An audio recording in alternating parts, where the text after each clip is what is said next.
আমার নাম রিয়া। রিয়া, বাড়ি কোথায়, জন্ম জেলা? আমার হোম ডিস্ট্রিক্ট পাবনা। পাবনাতে? আর ভাঙ্গুরা থানা। আচ্ছা, এবং আপনি বর্তমানে বয়স কত আনুমানিক? বর্তমানে 24। 24। পেশায় কিছু করছেন? হ্যাঁ। আচ্ছা, কি করছেন? আমি এখন বর্তমানে পুলিশ ডিপার্টমেন্টে আছি। পুলিশ ডিপার্টমেন্টে আছেন, ঠিক আছে। বলুন। আমার শুরু যেটা থেকে মনে আছে আর কি, যেখান থেকে আমরা ওইভাবে খুব একটা ধনী ফ্যামিলিও না, আবার খুব একটা যে গরিব ফ্যামিলি সেটাও না। আমার দুটা মা, আমার বড় মা মারা যাওয়ার পরে আমার মা। জি। তো সেখানে আমার ওই ঘরের 2 বোন আছে। জি। আমরা 1 ভাই 3 বোন, এই যে আমরা সর্বমোট 6 জন। আমার যে মা মারা গেছে সে অনেক ছোট রেখে, বাচ্চাদের রেখে মারা যায়। তো সেখানে আমার মাই তাদেরকে লালন পালন করে। আমরা কখনো বুঝতে পারি নাই যে তারা আমার সৎ বোন। আচ্ছা, এভাবে এখনো আমাদের এই ফ্যামিলিটা এভাবেই আছে। আমার বাবা কি করতেন? আমার বাবা কৃষক। আমরা যখন ছোট ছিলাম তখন আমার বাবা রিক্সাও চালাতো। তো সেখানে আমরা সার্ভিস লাইফে 3 জন আছি। আমি, আমার ছোট বোন আর আমার ভাই, 3 জনই আমরা পুলিশ ডিপার্টমেন্টে আছি। আমি বলি গর্বের বিষয় যে আমার বাবা একজন কৃষক কিংবা রিক্সা চালক হিসাবে আমাদেরকে যেখানে নিয়ে আসছে, এটা অনেক বড় বিষয়। নিশ্চয়ই। আমার বাবা অন্যের জমি চাষ করত, অন্যের জমি লিজ নিত, বর্গা নিত, নিয়ে চাষ করে আমাদের জীবনটা এভাবেই চলতো। কিন্তু কখনো আমরা যে 5 বোন 1 ভাই, আমার বাবা কখনো অন্যের কাছে হাত পাততে দেয়নি। আমরা যতটুকুন পাইতাম, কখনো আমরা বুঝি নাই অভাবটা, কারণ আমাদের বুঝতে দিত না। যে ঈদের সময় আসলে আমাদেরকে সবাইকে যেভাবেই হোক না কেন ড্রেস দিত। দেখা যেত আমার যে বড় বোন ছিল তাকে ড্রেস দিতেই হবে। তো আমি না এরকম আগে থেকেই ভাবতাম, আমার বাবা তো আসলে একজন কৃষক, সে আমাকে ঈদে দিলে পরের ঈদে হয়তো অন্যজনকে দিবে। কিন্তু আমার বড় বোনের মধ্যে এটা ছিল না। কিন্তু ও মানুষ হিসেবে খুব ভালো একটা মানুষ। কিন্তু সেখানে আমার ভাই তো বড় ছিল, আমাদের 3 বোনের বড় ছিল। ভাই তো ইচ্ছা করলে কিছু করতে পারতো, কিন্তু সে একটা অন্যরকম কোয়ালিটির। তার সাথে কখনো কথা বলা যেত না, রাগান্বিত, সে যেটা ভাববে সেটাই। ওকে।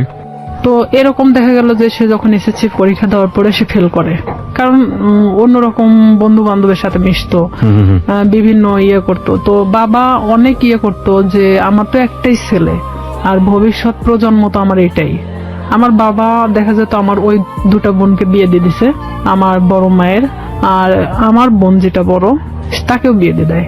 তো দেখে আমার চাচা কিংবা আমার ফুপারা সবাই মিলে ভালো ভালো দেখে বিয়ে দিছে। ওকে।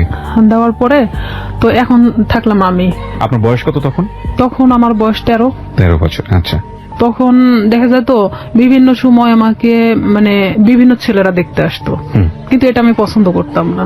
আমার চিন্তা ভাবনা ছিল পড়াশোনা করব, আমি নিজের পায়ে নাও দাঁড়ালে আমি একটা ম্যাচিউরড হওয়ার পরে বিয়ে করব। ওকে। এরকম আমার চিন্তা ভাবনা ছিল। তো সেখানে দেখা যাচ্ছে যে আমার চাচা চাচিরা যারা আছে আমাদেরকে নিয়ে অনেক রকম কথা বলতো, কারণ তাদের 2 ছেলে 2 মেয়ে, 2 ছেলেই শিক্ষিত, 2টা মেয়ে শিক্ষিত। তো সেখানে তাদের চেয়ে আমরা একটু হলেও নিমছিলাম, কারণ আমার বাবা যখন ছোট ছিল তখন আমার চাচাকে সেই বিয়ে পর্যন্ত সেই পড়াইছে। আমার বাবা ছোট ছিল তারপরও তাকে পড়াইছে আমার বাবা। তো সেখানে আমার ভাইকেও অনেক বোঝানো হয়, সে পড়াশোনা বাদ দিয়ে দেয় অলরেডি, যা তার ভালো লাগে না। ভালো লাগে না, তুমি কিছু একটা করো। আমার বাবার কথা যে কিছু একটা করো, কারণ তোমাকে আমি কত বছর বসায় রাখে খাওয়াবো। আমার ভাই বলে যে আমি কিছু করতে পারবো না। সে একদম চাচাছোলা কথা বলে, বিভিন্ন সময় মাকে মারতে যায়। এক কথায় যে সে অন্যরকম একটা কোয়ালিটির মানুষ। সবার বড় ছিল উনি। হ্যাঁ। উনি কাজ করছে, এগুলো করে বন্ধু বান্ধবের সাথে মেশে। ও যেখানে 16-17 বছর বয়স, আর ও যাদের সাথে মিশতেছে তাদের 25-26 বছর বয়স। ওকে। আইসে দেখা যেত কেউ কথা বললে তারাই মারতো ধরে। যেহেতু আমরা ছোট ছিলাম, আমার 5 বোনের মধ্যে আমি সবসময় রুখে দাঁড়াতাম। ওকে। তো আমি বলতাম, কেন তুমি মাকে মারতে যাবা?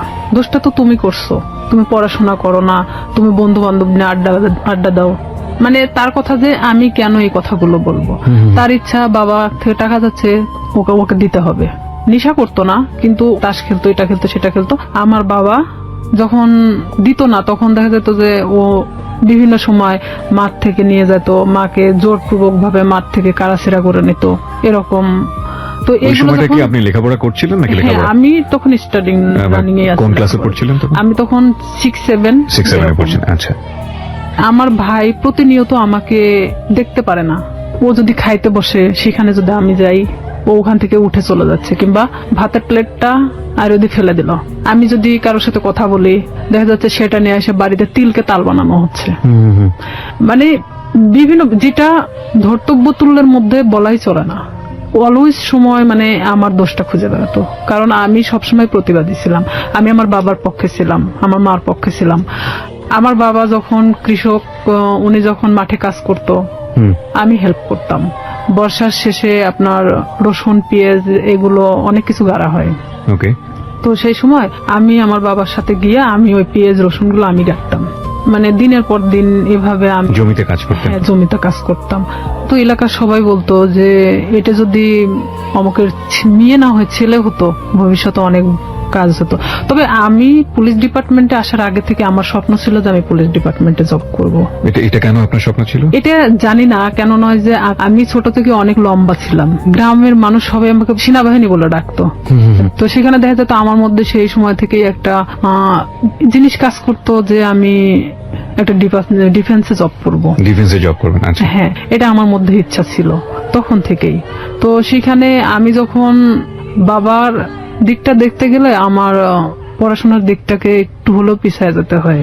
শুক্রবার সারাদিন আমি আমার বাবার সাথে কাজ করতাম। সে ধান নিয়ে আসতো, আমি তার বোঝা উঠায় দিতাম মাথায়, যে মানে অনেক দূরে, আমার বাড়ি ছেড়ে না হলে 1-1.5 কিলো দূরে। অথচ আমার ভাই কখনো কাজ করতো না।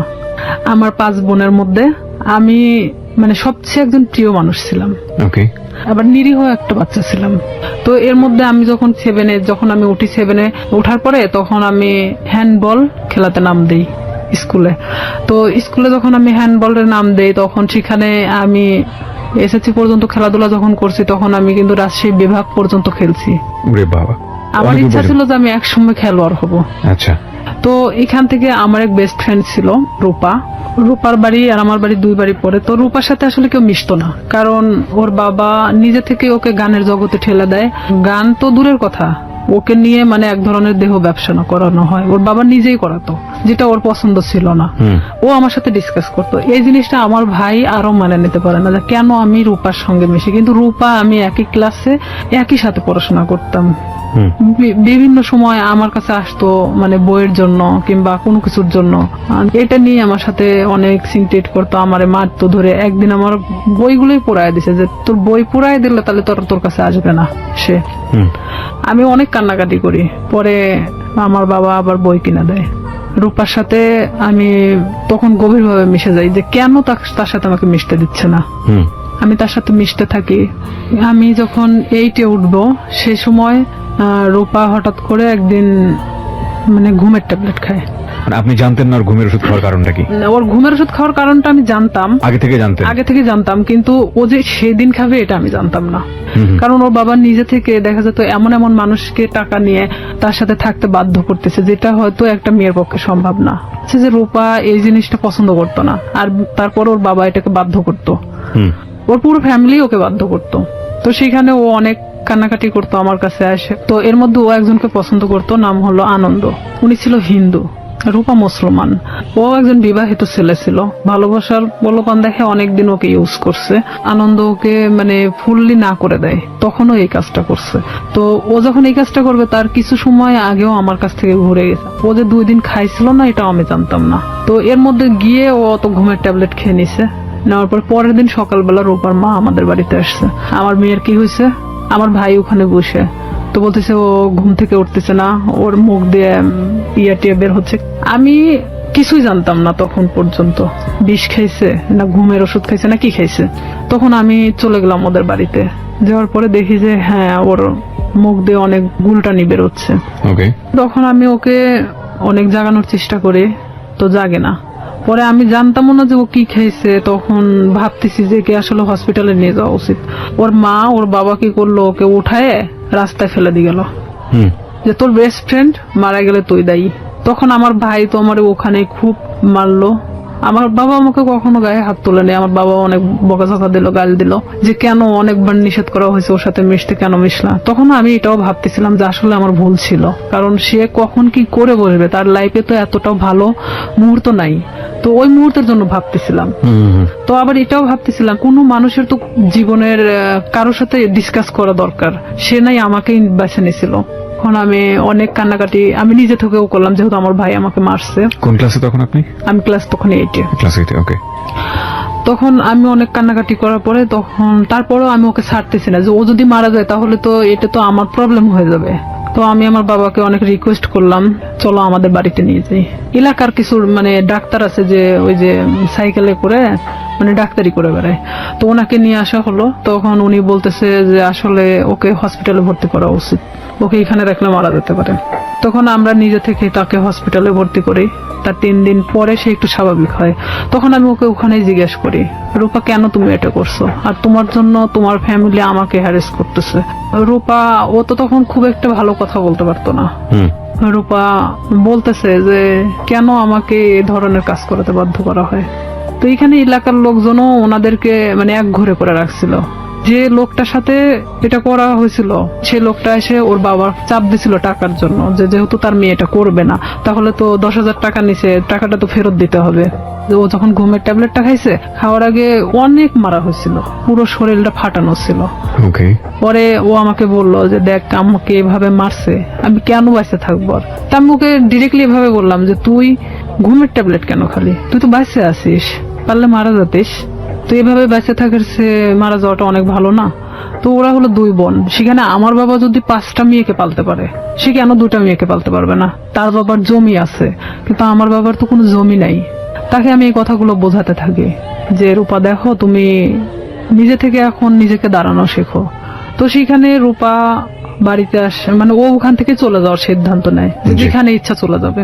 তখন আমি বলি না, এটা অসম্ভব। আমার মাও বলে যে আমার মেয়েকে যেখানে জড়ানো হয়েছে সেখানে তো তুমি এখান থেকে চলে গেলে তখন তারা আরো পেয়ে বসবে। তুমি তোমার বাড়িতে যাও, বাড়িতে যাওয়ার পরে সবার সামনে বলো যে আমি এই ফ্যামিলিতে থাকতে চাই না, তারপরে তুমি যেখানে ইচ্ছা চলে যাও। পরে তাকে আমরা বাড়িতে নিয়ে আসি। নিয়ে আসার পরে আমার বড় চাচা, তারপরে এলাকার কিছু লোকজন, চেয়ারম্যান নিয়ে তার বাড়িতে যাওয়া হয়। যাওয়ার পরে মানে রূপা এক কথায় বলে যে আমি এগুলো করতে পারবো না, যার কারণে আমি সুসাইড করতে চাইছি। তো এখানে তো আসলে রিয়ার সাথে কোনো ইয়ে ছিল না, ও আমার সম্পর্কে জানতো এটাই। তখন ওর ফ্যামিলির সামনে, সবার সামনে যখন এই কথাটা বললো, বলার পরে তখন ওর ফ্যামিলি বলতেছে যে না, ওকে ফুসলাইছে, ও ঠিক আছে আমাকে দোষ দিচ্ছে। ও সবার সামনে বললো না, ওর কোনো দোষ নাই, আমি আজকে থেকে এখান থেকে চলে যাবো, আমার যেখানে ইচ্ছা চলে যাবো, আমি এই ফ্যামিলিতে থাকতে চাই না। তখন ও নিজের ইচ্ছায় ওর বাসা থেকে ওর কাপড় চোপড় যা ছিল নিয়ে বের হয়ে চলে যায়। তো সেখান থেকে আমি এক কথায় যে নিঃসঙ্গ হয়ে পড়ি, একা। তখন দেখা যাচ্ছে যে আমার ভাইয়ের সাথে একটা ছেলে পড়তো, ছেলেটার নাম হলো শামীম। তো এই শামীম, আমি তাকে তখন ভাই বলে ডাকতাম, যেহেতু আমার ভাইয়ের ফ্রেন্ড। তো আমাদের বাড়িতে অনেক আগে থেকে ওঠা বসা, সেটা আমি বলতে পারবো না যে কবে থেকে। আমার মনে হয় যে জ্ঞান হওয়ার পর থেকে তাকে দেখতেছি। সে আমাদের বাড়িতে ওঠা বসা করতো, আমি ওইভাবে কখনো তাকে দেখি নাই। আমি আবার কিছু জিনিস নিয়ে ভাবতাম যে আসলে আমার কিছু করা দরকার, পড়াশোনার খরচটাও বেড়ে যাচ্ছে, আর এখানে দেখা যাচ্ছে যে আমি নিজের পায়ে এখন থেকে দাঁড়াতে চাই। তো সেখানে আমার বাসাটা আসলে প্রপার থেকে 1 কিলো ভিতরে, খুব একটা দূরে না। মাঝখানে একটা অফিস আছে, ডিশ লাইন অফিস। তো সেই ডিশ লাইন অফিসে মেয়েদেরকে নিয়োগ দেওয়া হচ্ছিল যে তারা বিল কালেক্ট করবে। তো 4,500 থেকে 5,000 টাকা বেতন হবে। আমি যদি এই কাজটা করি তাহলে দেখা যাচ্ছে যে অন্তত আমি আমার নিজেকে নিজে চালাতে পারবো, এমনকি আমি একটু হলো নিজের লাইফটাকে বুঝতে শিখবো। তো ওনারা বলতেছে যে তুমি মানে আমাদের ফিক্সড বেতন হলো 4,500 টাকা, আমরা তোমাকে কিছু এলাকা দেব। সেই এলাকাটা নেওয়ার পরে তুমি যদি চাও যে হ্যাঁ আমি তার চেয়ে বেশি নিতে পারবো, তাহলে তোমার বেতনটা বাড়বে। আর যদি তুমি সেই এলাকার মধ্যেই থাকো যে এর চেয়ে আমি বেশি পারবো না, তাহলে তোমার 4,500 টাকার বেশি হবে না। আমাকে সব কথা খুলে বলা হয়। প্রথম মাসটা আমি 350 কার্ড নেওয়া হয়, 4টা এলাকায় 350 কার্ড ছিল, মানে 350 ডিশ লাইন ছিল। তখন আমার তো নিজের এলাকা, প্রপার থেকে আমার বাড়ি যতটুকুন দূরে এতটুকুনের মধ্যে সবকিছু। তো একটা বাড়িতে দেখা যাচ্ছে 2টা-3টা করেও ডিশ লাইন থাকে। তো 350 কার্ড খুব একটা বেশি জায়গা না। আমার ভাই এটা পছন্দ করতো না, কিন্তু আমার বাবা পছন্দ করতো। তো সেখানে আমি যখন এই কার্ড নিয়ে প্রথম বাড়ি বাড়ি যাই, তাদেরকে আমি বলে আসি যে দেখেন আমি তো প্রত্যেকদিন আসতে পারবো না, হয়তো একটা এলাকায় আমি 1 দিন করে ঢুকবো, আপনারা একটু টাকাটা রাইখে দিয়েন, বেশি তো না 100 টাকা করে রাইখে দিয়েন, আমি এসে নিয়ে যাব। তো আমি এভাবেই যখন বিল কালেক্ট করতে থাকি, আমার দেখা যেত যে মাসে 2-3 দিন বের হলেই হয়ে যেত। আমি ইচ্ছা করলে আরো মানে জায়গা নিতে পারি। ডিশ লাইনে আপনি মেয়ে হয়ে হয়ে বিল কালেক্ট করতেন, কোনো হ্যাঁ, সমস্যা হতো আমাদের না? ওখানে সবাই মানে সব মেয়েরা করে মেয়েরা সব কাজ? করে। আচ্ছা আচ্ছা, ওকে, খুব ভালো তো। হ্যাঁ, তো আমি আমার স্কুল শেষ করে আমি যখন হাঁটে আসতাম ওই এলাকা দিয়ে, তখন আমি ওই বিল কালেক্ট করতে করতে চলে আসতাম। এটা শামীমের বাড়ির মধ্যেও পড়ছে আমার এলাকাটা। জি। তখন শামীমের বাসা তো ওই ডিশ লাইনের অফিস থেকে 200-300 গজ দূরে হবে। একদিন হঠাৎ করে শামীম আমাদের বাড়িতে আসে। উনি আমার- কি মানে সম্পর্কে কি হতো আপনাদের? সম্পর্কে আমার ভাইয়ের বন্ধু। আপনার ভাইয়ের বন্ধু হতো? হ্যাঁ। ওকে। ওইভাবে চিনা, কিন্তু আমি কখনো কথা বলতাম না। হঠাৎ যদি কথা বলতাম মানে ভাইয়া হিসাবে কথা বলতাম। সে আমার 10 বছরের সিনিয়র ছিল। উনি আমাকে একদিন এসে খোঁজ করে আমার মার কাছে। মাকে এসে বলতেছে যে রিয়া কোথায়? তো আমার মা বলতেছে ভিতরে আছে। এখন আমাকে ডাক দিল, আমি আসলাম। তো বলতেছে যে তোমার নাম্বারটা দেওয়া যাবে? তো বললাম কেন? আমার মার সামনে বলতেছে। তো বললাম কেন? তো বলতেছে যে আসলে আমার তো 2 মাসের বিল দেওয়া হয় নাই, তো আমি তো এই মাসেও দিতে পারবো না, তো যখন দিব তখন তোমাকে আমি ফোন দেবো। তো বললাম ঠিক আছে। যেহেতু ভাইয়ের বন্ধু, সেখানে তো আমি কখনো এ ধরনের কোনো কিছুই ভাবিনি তাকে নিয়ে। আমাকে যেদিন নাম্বারটা নিয়ে গেছে তার পরের দিন রাত্রে ফোন দেয়। এটা হলো 2007 সালের ঘটনা। আমি তখন ক্লাস 8-এর শেষের দিকে। আমি ফোনটা রিসিভ করলাম। রিসিভ করার পরে সে কথা বললো না। আর আমি ওনার নাম্বারটা চিনতামও না। হুম। কথা বলে না। তো 2-3 আমি ফোনটা রিসিভ করলাম। রিসিভ করার পর তখন রাত 12টা বাজে। আর 2007 সালের ওদিকে 12টার পরে যে 25 পয়সা মিনিট ছিল, হুম। তো সেই সময় ও আমারে ফোন দিত। তো ফোন দিত, আমি কথা বলি যে কে কে এরকম বলতাম। আর তখন ওইভাবে আসলে ব্ল্যাক লিস্ট এটা সেটা বুঝতামও না। জি।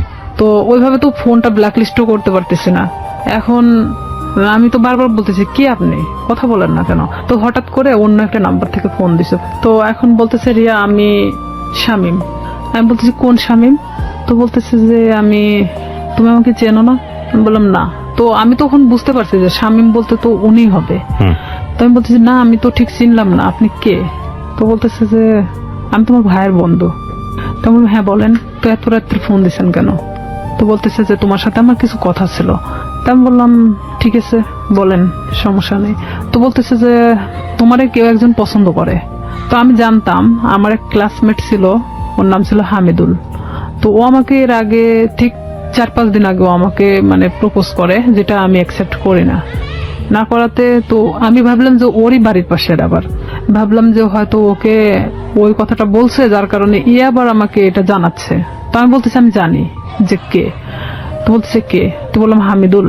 আমি ওকে পছন্দ করি না, ওকে নিষেধ করে দিন, ও যেন আমাকে এই ধরনের মানে প্রস্তাব আর না দেয়। তখন বলতেছে আমি তো এটা জানতাম না যে হামিদুল তোমাকে পছন্দ করে। তাই আমি বলতেছি তাহলে আপনি কার কথা বলতেছেন? তো বলতেছে যে আমি আমার নিজের কথাই বলছি। সে ডিরেক্টলি এভাবে বলতেছে যে আমি আমার নিজের কথাই বলতেছি। সে যখন এইভাবে বলতেছে যে আমি আমার নিজের কথা বললাম, তখন আমি এক মুহূর্তের জন্য চুপ হয়ে গেছি যে সে কি বলে, এটা কি আদৌ সম্ভব যে আমার ভাইয়ের বন্ধু, তারপরে আমার চেয়ে 10 বছরের সিনিয়র? তো আমি সেখানে না বলে দিই যেটা ভাই কখনোই সম্ভব না। কারণ আপনি বলা চলে যে একটা বড় ফ্যামিলির ছেলে, সেখানে আমি কিন্তু এটাতে রাজি না, আপনি অন্য কোথাও দেখতে পারেন। আমি ডিরেক্টলি ভাবে বলে দিলাম। কারণ তখন পর্যন্ত আমার মধ্যে ইচ্ছা ছিল যে আমি শুধুমাত্র বড়ই হব, নিজের লাইফে এমন কিছু করব যেটা হয়তো সবার কাছে আমি উঁচু গলায় বলতে পারবো যে আমি লাইফে এত কষ্টের পরেও এখানে এসে দাঁড়াইছি। তো সেখানে ওর সাথে আমি ওখানেই শেষ করে দেই কথা। শেষ করে দেওয়ার পর আমি ওকে বলি যে আপনি আমাকে কখনো ফোন দিবেন না, আর যদি ফোন দেন তাহলে কিন্তু আমার ভাইকে বলে দেব। তখনও বলে যে না, বলার দরকার নেই, আমি কখনো ফোন দিব না। পরে আমিও চুপচাপ থেকে যাই, যেহেতু এটা তার আর আমার মধ্যে কথা হয়ে গেছে, আর সে তো আমাকে ফোন দিবে না বলছে। তো পরে যখন ও তার 5 দিন পরে আমারে ফোন দেয়, আমি তখন একটা এলাকাতে ছিলাম, মানে বিলটা ওঠাচ্ছিলাম, সেই জি। সময় আমার ফোন দিছে অন্য একটা নাম্বার থেকে। তার যে কতগুলো নাম্বার ছিল আমি নিজেও বলতে পারি না, তার অনেক নাম্বার ছিল। সে Okay. বিভিন্ন সময় বিভিন্ন বিভিন্ন নাম্বার নাম্বার থেকে ফোন দিত। থেকে আমাকে ফোন দিত। আচ্ছা। বিভিন্ন ছেলেদের সাথেও কথা বলাতো, মানে হঠাৎ করে একটা অন্য কণ্ঠ। আমি যখন মানে বলতেছি কে আপনি, এটা সেটা জিজ্ঞেস করতেছি, তখন দেখা যাচ্ছে যে আবারও ফোনটা মানে নিচে নেওয়ার পরে বলতেছে আমি অমুক। তা আমি যখন বললাম যে আচ্ছা আপনি এরকম কেন করতেছেন আমার সাথে, পরে ও এটা নিয়ে বলতেছে যে আমি সিরিয়াস তোমাকে পছন্দ করি। তো আমি বললাম ঠিক আছে, পছন্দ যখন করেন। এটা তো আসলে পছন্দের বিষয় হলো এমন একটা জিনিস থাকে, সেটা হলো যে কিছু জিনিস আছে যে সুন্দর, কিন্তু সেটা আমার জন্য না। ওকে। তো সেখানে আপনি একটা বড় লোক ফ্যামিলির ছেলে, আপনার সাথে সম্পর্ক হওয়াটা আমার জন্য অনেক ওই ছিঁড়া কাঁথায় শুয়ে লাখ টাকার স্বপ্ন দেখার মতো। এটা কখনোই সম্ভব না। পরেও আমাকে বলে যে না, আমি সত্যি সিরিয়াস বলতেছি, আমি তোমাকে খুব পছন্দ করি। পরে আমি পুরোপুরি সিম কার্ডটাই চেঞ্জ করে দিই, যে তার সাথে সম্পর্ক করা আমার মোটেও পসিবল ছিল না। এটা তো অসম্ভব একটা জিনিস। তখন সে আমাকে নেক্সট বার সে আমার সাথে মানে বাজারে দেখা হয় যখন, তখন আমারে বলতেছে রিয়া বিলটা নিয়ে আসিও। তো তখন আমি বলি যে এখানেই দিয়ে দেন, আমি তো এখানেই আছি, কার্ডটা আমার সঙ্গেই আছে, আপনি এখানেই দিয়ে দেন। তো বলতেছে না, আমার কাছে তো এখন টাকা নেই, বাসায় যেও, বাসায় যেয়ে নিয়ে আসো। তো আমি তো জানি বাসা তো এমন একটা জিনিস যেখানে সবাই থাকে, বাবা মা ভাই বোন সবাই তো আছে। ওকে। তখন ওনার 3 মাস পেন্ডিং ছিল, যে বিলটা উনি দিচ্ছিল না, ইচ্ছাকৃত ভাবেই সে দিচ্ছিল না। পরে আমি যখন ওর বিলটা আনতে যাই, তো আমি এরকম দরজার সামনে, ওদের রুমটা হলো বেলকুনির সাথে যে দরজাটা আছে, এটা হলো ওর ঘরের রুম, মানে ঘরের যে দরজাটা এটা, আর ভিতর দিয়ে একটা দরজা আছে যেটাতে ওর মা বাবারা ওই পাশ দিয়ে বের হয় সবসময়, আর ও এই পাশ দিয়ে বের হয়। তো আমি তো এখানে গিয়ে দাঁড়াইছি। দাঁড়ানোর পরে আমি যখন নক করি, ও বের হয়ে আসে। বের হয়ে আসার পরে তখন আমি কার্ডটা বের করে বললাম যে ভাই বিলটা দেন। তখন আমি জানতাম না ওর বাসায় লোক ছিল না। বিরতি নেব প্রিয় শ্রোতা। এই পর্যায়ে আমরা ছোট্ট একটা বিরতি নিচ্ছি, মাত্র 4 মিনিটের বিরতি। আপনারা শুনছেন close up presence hello 8920 ABC radio FM 89.2 তে। আমি আরজি কিবরিয়া রয়েছে আপনার সঙ্গে, এবং রিয়া আজকে তার জীবনের গল্প এখানে বলছে। রিয়াকে দেখার জন্য বা কোনো কমিউনিকেট করার জন্য, কিছু বলার জন্য আপনারা আসতে পারেন আমার ফেসবুক পেজে। ফেসবুকের ঠিকানা www.facebook.com/kibria.rj। আমি আবারও বলছি www.facebook.com/kebria.rj। পেজটি আছে আরজি কিবরিয়া নামে। Please like this page. ফিরে আসছি ঠিক 4 মিনিট পর। আসলে এখানে আরেকটা বিষয় যে ওর 6 বোন, 6 বোনই প্রাইমারি স্কুলের টিচার। তো দেখা যায় যে 9টার পরে ওদের বাসা থেকে ওর মা ওর বাবা ছাড়া কেউ থাকে না, এটা আমি জানতাম আগে থেকে। তো ওর এক ভাই, মানে ওকে দিয়ে 2 ভাই, ওর ছোট যে সে হলো ঢাকাতে কোনো একটা এই কম্পিউটার সফটওয়্যার ইঞ্জিনিয়ার। তো ও ওখানে বাড়িতে তো থাকে না, এখন স্বামী শুধুমাত্র একমাত্র বাড়িতে থাকে। তো আমি তো জানি অবশ্যই ওর বাবা ওর মা তো বাড়িতে আছে, কারণ ওর বোনরা তো সবাই টিচার, সবাই যে যার মতো 9টার পরে বের হয়ে চলে যায়। তো এখানে আমি তো গেছি তখন 11:30 বাজে। সেদিন আমি স্কুলে যাইনি, না যাওয়া তো ওখানে গেছি। যাওয়ার পরে এখন আমি ওর যখন ঘরে নক করি, দরজায় নক করার পর ও বের হয়ে আসে, মানে দরজার ওই ভিতর পারে আর আমি বাহির পারে দাঁড়িয়ে। তো আমি কার্ডটা তো হাতে আমার আছেই বের করানো, আমি তখন কার্ডটা ওনাকে দেখে বলি যে আপনি তো 3 মাস পেন্ডিং আছে, তো আপনি বিলটা যদি দিতেন ভালো হতো, আর না হলে ডিশ লাইন মানে ডিসকানেক্ট করা হবে। তো এখন ও বলতেছে ঠিক আছে, আমি টাকাটা নিয়ে আসতেছি। ভিতরে গেল, ভিতরে যাওয়ার পরে বের হয়ে আসলো। বের হয়ে আসার পরে আমাকে বলছে দাও কার্ডটা দাও, মানে ওখানে সিগনেচার করা হয়। তো কার্ডটা নিয়েও ভিতরে চলে গেল। তো সিগনেচার তো ওখানে দাঁড়াই করতে পারতো, তারপরও ভিতরে চলে গেল। আমি কিছু বললাম না, আমি চুপচাপ ওখানে দাঁড়াইছি। যেহেতু আমাকে এর আগে প্রপোজ করছে, সেখানে ওর সাথে আমার ওইভাবে কথা বলার কোনো রুচিও জাগতেছে না, কিন্তু আমি একটা কাজের ক্ষেত্রে দেখা যাচ্ছে এটা আমি বাধ্য। তো সেখানে আমিও চুপচাপ দাঁড়াই আছি। ও ভিতর থেকে আসলো, ভিতর থেকে কার্ডটা রেখে আসছে। তাই আমি বলতেছি ভাইয়া কার্ডটা তো রেখে আসলেন, কার্ডটা নিয়ে আসেন। তো বলতেছে যে এসে নিয়ে যাও। এসে নিয়ে যাও। তাই বললাম এটা কি ধরনের কথা, আমার কার্ডটার প্রয়োজন নেই, আমি চলে গেলাম। তো এই বলার পরে ওই আমার থাপ্পড় দিয়ে মানে হাতটা চেপে ধরে। তো ওর বাসাটা এমন কোয়ালিটির একটা জায়গায়, যদিও প্রপারের মধ্যে, মানে পাশে একটু ফাঁকা জায়গা আছে, ওর আশেপাশে মানে কোনো বাড়ি নেই। তো এখানে ওদের বিল্ডিং করা বাড়ি, ছাদ ঢালাই, আর ঠিক এরকম একটা কোয়ালিটির যে রুমটা খুব একটা বড় না, খুব ছোট না। সেখানে দেখা যাচ্ছে যে থাইটে লাগানো। তো সেখানে যদি ভিতরে থাই গ্লাস গুলো লাগানো, তো এখানে যদি ভিতরে একজনকে নিয়ে যাওয়া হয়, বাহিরে কিছু শুনতে পাবে না। ও আমাকে যখন হাতটা মানে থাপা দিয়ে মানে এভাবে ধরে ফেলে, তখন আমি মানে ওর দিকে একবার তাকাই। ও কি করলো, আমার বাম হাত দিয়ে মানে আমার মুখটা চাপ দিয়ে ধরার পরে এক ধাক্কা দিয়ে মানে ওর ভিতরে, দরজার ভিতরে ঢুকায় দেয়। যেহেতু আমি দরজার সামনে দাঁড়াইছিলাম, তখন আমি ভিতরে যাওয়ার পর আমি বলতেছি যে আপনি কেন এগুলো করতেছেন, এটা কেন করতেছেন? আমি তো আপনাকে পছন্দ করি না, আর আপনি আমাকে মানে প্রপোজ করছেন। প্রপোজ করার মানে কি এটা যে আপনাকে সে বাধ্য মানে আপনার সাথে সম্পর্ক করতে? তো ও বলতেছে যে কিভাবে মানে ভালো লাগাতে হয় সেটা আমার খুব ভালো জানা আছে, আমি জীবনে যা চাইছি তাই পাইছি। তাই আমি বললাম, দেখেন আপনি অনেক ধনী একটা ফ্যামিলির মানুষ, আপনি জীবনে যা চাইছেন না কেন সেটাই পাইছেন, আমি মানি সেটা। তো এইভাবে মানে আমি যখন ওর সাথে মানে বলতে থাকি কথাগুলো, কারণ আমি জানি যে বাহির থেকে কিছু শোনা যাবে না, এটা আমিও নিশ্চিন্ত ছিলাম। এক পর্যায়ে সে আমার সাথে অনেক মানে ধস্তাধস্তি করতে থাকার পরে এক পর্যায়ে সে আমার সাথে মানে খারাপ কিছু করেও ফেলে। তখন আমি একদম দিশেহারার মতো হয়ে যাই যে আসলে এটা কি হয়ে যাচ্ছে আমার সাথে, এটাকে আমার সাথে আসলে হওয়াটা উচিত ছিল। আমি তাকে তো বারবার মানে বোঝানোরও চেষ্টা করতেছি, তারপরেও তার একটাই কথা যে আমি তোকে যেভাবে হোক আমি চাই, এটাই তার সাথে। বয়সে 10 বছর বড় ছিল? হ্যাঁ, আমার চেয়ে 10 বছরের বড় ছিল। আর আমি তখন বললাম তো প্রথমে অনেক আগেই বলে আসছি, আমি অনেক ভীতু কোয়ালিটির একটা মানুষ ছিলাম, আমি খুব একটা মানুষের সাথে কথা বলতে পারতাম না। আমি যে ডিসলাইনের কাজটা করতাম, এখানেও দেখা যেত আমি অনেকের সাথে কথা বলতাম না, যাইতাম আমি কার্ডটা বের করে দিতাম, তারা টাকাটা দিত, আমি নিয়ে চলে আসতাম, এরকমই। কারণ তারা টাকাটা দিতে বাধ্য। সে যখন জোরপূর্বক ভাবে আমাকে রেপ করা হয় এক কথায়, তো কমপ্লিটলি রেপ। হ্যাঁ, তো সেখানে আমি একদম দিশেহারার মতো চুপচাপ, এক পর্যায়ে যে আমি নিস্তেজ, এতক্ষণ যে আমি ধস্তাধস্তিটা করতেছিলাম তখন সেই মুহূর্তের জন্য আমি নিস্তেজ হয়ে গেছি। মানে আমি এক কথা বলে চলে, আমার শরীরে কোনো শক্তি নেই যে আমি যে কি কথা বলবো এখন, আমার ভাষা জ্ঞান মানে সবকিছু শেষ সেখানেই। তো ওখান থেকে আমি কোনো রকম বের হয়ে চলে আসি। বের হয়ে চলে আসার পরে আমি আমার ব্যাগটা আনতে ভুলে যাই, কারণ আমি যে কিভাবে চলে আসছি সেটা নিজেও জানেন না। আমার মনে হয় যে আমি নিজেও আসলে বলতে পারবো না যে আমি কিভাবে ওখান থেকে আসছিলাম, তবে আমার এটাই মনে হয় যে আমি কোনো না কোনো ভাবে বের হয়ে চলে আসছিলাম। তো সেই মুহূর্তে ও আমাকে আটকে রাখার চেষ্টাও করে নাই, আর আমি বের হয়ে চলে আসছি। ও শুধু দরজাটা খুলে দিয়েছে, আমি বের হয়ে আসছি, এটুকুনি।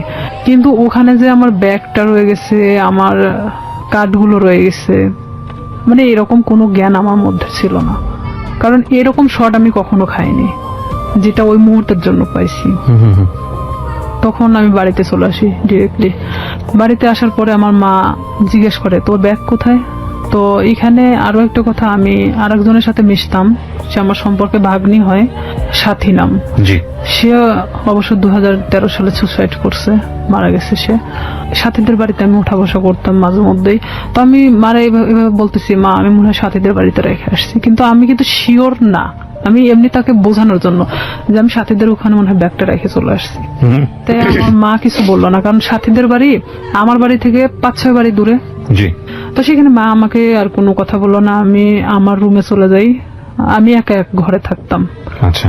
তো আমি আমার রুমে ঢোকার পরে চুপচাপ একা একা কান্না করি, কারণ আমি এই কথাগুলো আমি কারোকে বলতেও পারতেছি না, কারণ এটা সম্ভব না। এখনকার লাইফে হয়তো সম্ভব, কারণ এখন আমরা অনেকটাই বুঝতে শিখছি, অনেকটা প্রতিবাদী হওয়া শিখছি, কিন্তু আজ থেকে 2007 সাল মানে অনেকটা দূরে ছিল। আর তখন গ্রামের মানুষ মানে এগুলো নিয়ে অনেক ভয় পেত যে আমার সাথে ঘটে যাওয়া ঘটনা যদি আমি কারোকে প্রকাশ করি, লাইফে আমারই অনেক ক্ষতি হবে। দেখা যাবে আমাকে অনেকেই বলবে যে রেপিস্ট একটা মেয়ে, এ ধরনের ইঙ্গিত করবে। যার কারণে আমি চুপচাপ মানে কোনো কথা না বলে কারোকে বলিনি, আমি সব নিজের মধ্যে রাখি। এভাবে যখন আমি নিজের মধ্যে রাখি, শামীম আমাকে বারবার ফোন দেয়, আমি ফোনটা রিসিভ করি না। রিসিভ না করাতে ও আমাকে প্রায় আমাদের এলাকায় এসে দাঁড়ায় থাকতো। আপনি এই যে এত বড় একটা ঘটনা ঘটে গেল, এরপরে আপনি কোথাও বিষয়টা শেয়ার করেননি কারোর সঙ্গে? আমি শেয়ার করি নাই, কারণ আমি তো আসলে ভাবতেছিলাম যে আমি এই কথাটা কিভাবে বলবো, যাকেই বলবো না কেন এটা তো বার্গেনিং হয়ে যাবে আর পুরো এলাকা ছাড়াই যাবে। তখন আমি কিভাবে মানুষের সামনে মুখ দেখাবো? আমার তো সুসাইড ছাড়া তো উপায় ছিল না তখন, কারণ এটা মানে একটা গ্রাম্য মেয়ের কাছে যে কতটা লজ্জাজনক, কিন্তু আমি তো একটা গ্রামে বড় হয়েছি, সেখানে আমার কাছে অনেকটাই কষ্টের জনক ছিল। কারণ সেখানে দেখা যাচ্ছে যে আপনি কিছু নাও করলে আপনার কোনো একটা ব্যাড সাইড নিয়ে তারা সবসময় গবেষণা করে, আর এটা তো অনেক একটা বড় বিষয় ছিল। তখন আমি আমার ফ্যামিলির তো কারোকে জানাই নেই, বাট এখানে আমি যে সাথীর সাথেও মিশতাম, মানে এই রূপা চলে যাওয়ার পরে আমি সাথীরও কখনো বলি নাই যে আমার সাথে এরকম কিছু একটা হয়েছে। পরে এটা যখন ঠিক 1.5 মাস পর আমি কেন জানি বুঝতে পারি যে আমার মধ্যে কোনো একটা পরিবর্তন হচ্ছে। পরিবর্তনটা এরকম, হয়তো আমার কোনো কিছু ভালো লাগে না, খাইতে মন চায় না, উঠতে মন চায় না, বসতে মন চায় না, মানে আমি একটা অন্যরকম জিনিস ফিল করতেছি নিজের শরীরের ভিতরে। হ্যাঁ, Right. যেটা এক কথায় যে আমি ঘুমালে উঠতে পারি না, মানে খালি ঘুমাতেই মন চায়। তারপরে আমার মা জিজ্ঞেস করতো যে তুই এরকম তো ছিলি না, খাওয়া দাওয়া বন্ধ, মানে কেমন একটা অন্যরকম। তা আমি বলতাম যে আমি তো অনেক হাঁটাহাঁটি করি, যার কারণে আমার না ঘুমালে আর উঠতে মন চায় না, আমি বুঝতে দেয় না। পরে এইভাবে যখন আমার মা তো ওইভাবে আসলে কখনো ফোর্স করে না, কারণ তারা জানতো যে এরকম কোনো কিছু কখনো হবে না। তখন আমার বড় বোন আমারে অনেকবার জিজ্ঞেস করে যে কি হয়েছে তোর, তুই একা একা থাকিস, কথা বলিস না কারোর সাথে, তো সমস্যাটা কি? বলে না কিছু সমস্যা নাই, এদিকে পড়াশোনা তো সামনে, তো এসেছি পরীক্ষা, আবার এদিকে তো আমি যে কাজটা ধরছি আমার মনে হয় না যে আমি কাজটা করতে পারবো। কারণ আমি তখন একটা জিনিস ভাবতেছিলাম যে আমি আজ বড় হতে গিয়ে অনেক ছোট হয়ে গেছি, এটাই ভাবতেছিলাম। এরপরও আপনাকে ফোন দিয়ে বারবার ডিস্টার্ব করতো, হ্যাঁ। তাই তো? হ্যাঁ, সে বারবার আমাকে ফোন দিত, ফোন দিয়ে বলতো যে তুই কেন ফোনটা রিসিভ করিস না, এতবার ফোন দেওয়ার পর কেন রিসিভ করিস না, তুই তো গাড়ি করেই বলতো। আমি বলতাম দেখেন আপনি আমাকে কেন এরকম করতেছেন, এটা করার মানেটা কি, যা হবার তা তো হয়ে গেছে, আপনি তো একটা মেয়েকে ভোগ করার দরকার ছিল, করছেন। আমি এভাবেই বলি তাকে, তাহলে আর কি দরকার?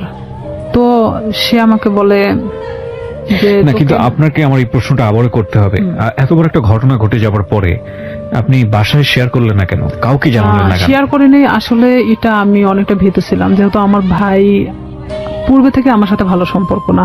এখানে যদি আমি শেয়ার করে দেখা যাচ্ছে যে অনেকটা আমার দিকেই গড়াবে, আচ্ছা, এটাও একটা বিষয় ছিল। আর একটা কথা যে সমাজ, যেটা মানুষ হয়তো আমাকে খারাপ ইন্ডিকেট করবে যে মেয়েটা এরকম হয়েছে, হয়তো আমার প্রফেশনাল লাইফে আমি যেটা হতে চাচ্ছি দিস ইজ 100% সেখানে true. আমি আমার লাইফ নিয়ে সবসময় বেশি ভাবতাম। আমাদের সোসাইটিটাই ফরচুনেটলি এন্ড আনফরচুনেটলি এরকমই।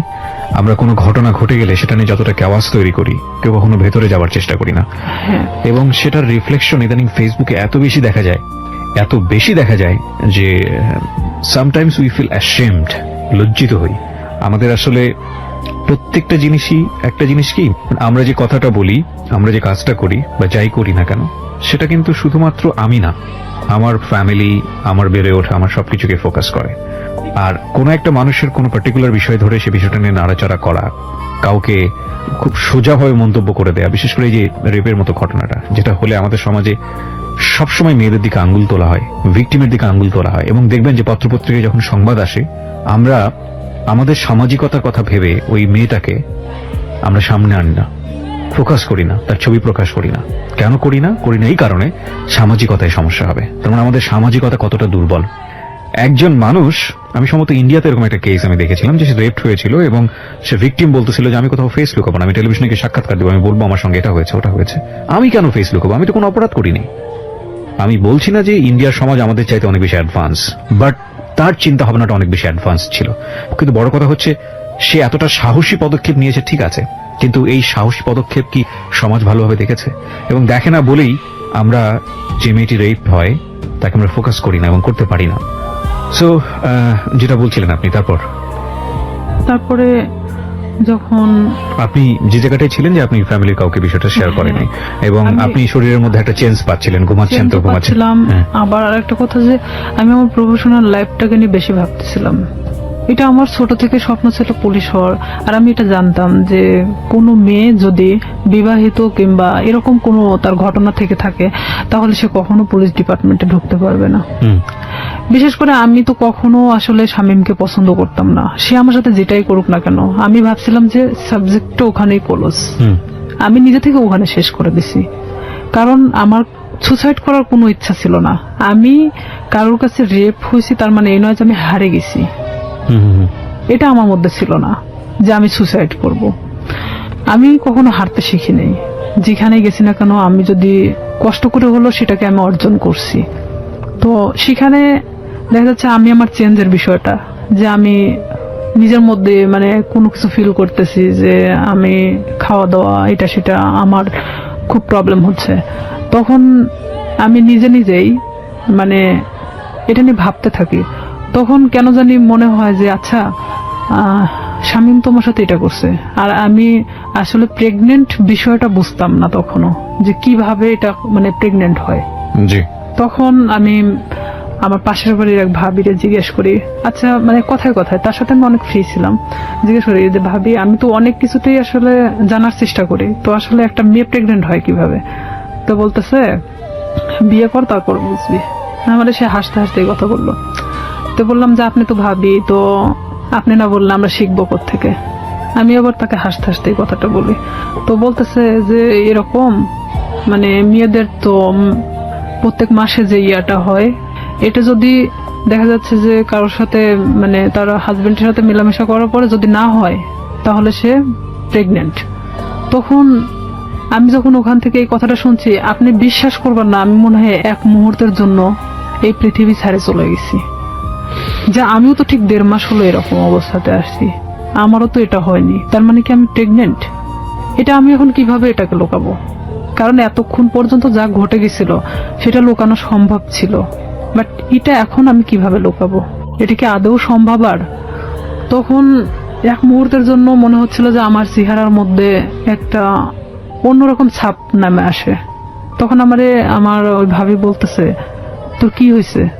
আমি বললাম না আসলে শরীরটা কয়েকদিন ধরে ভালো লাগতেছে না, অটোমেটিক কেন জানি মনে হচ্ছে প্রেশারটা নামে গেছে।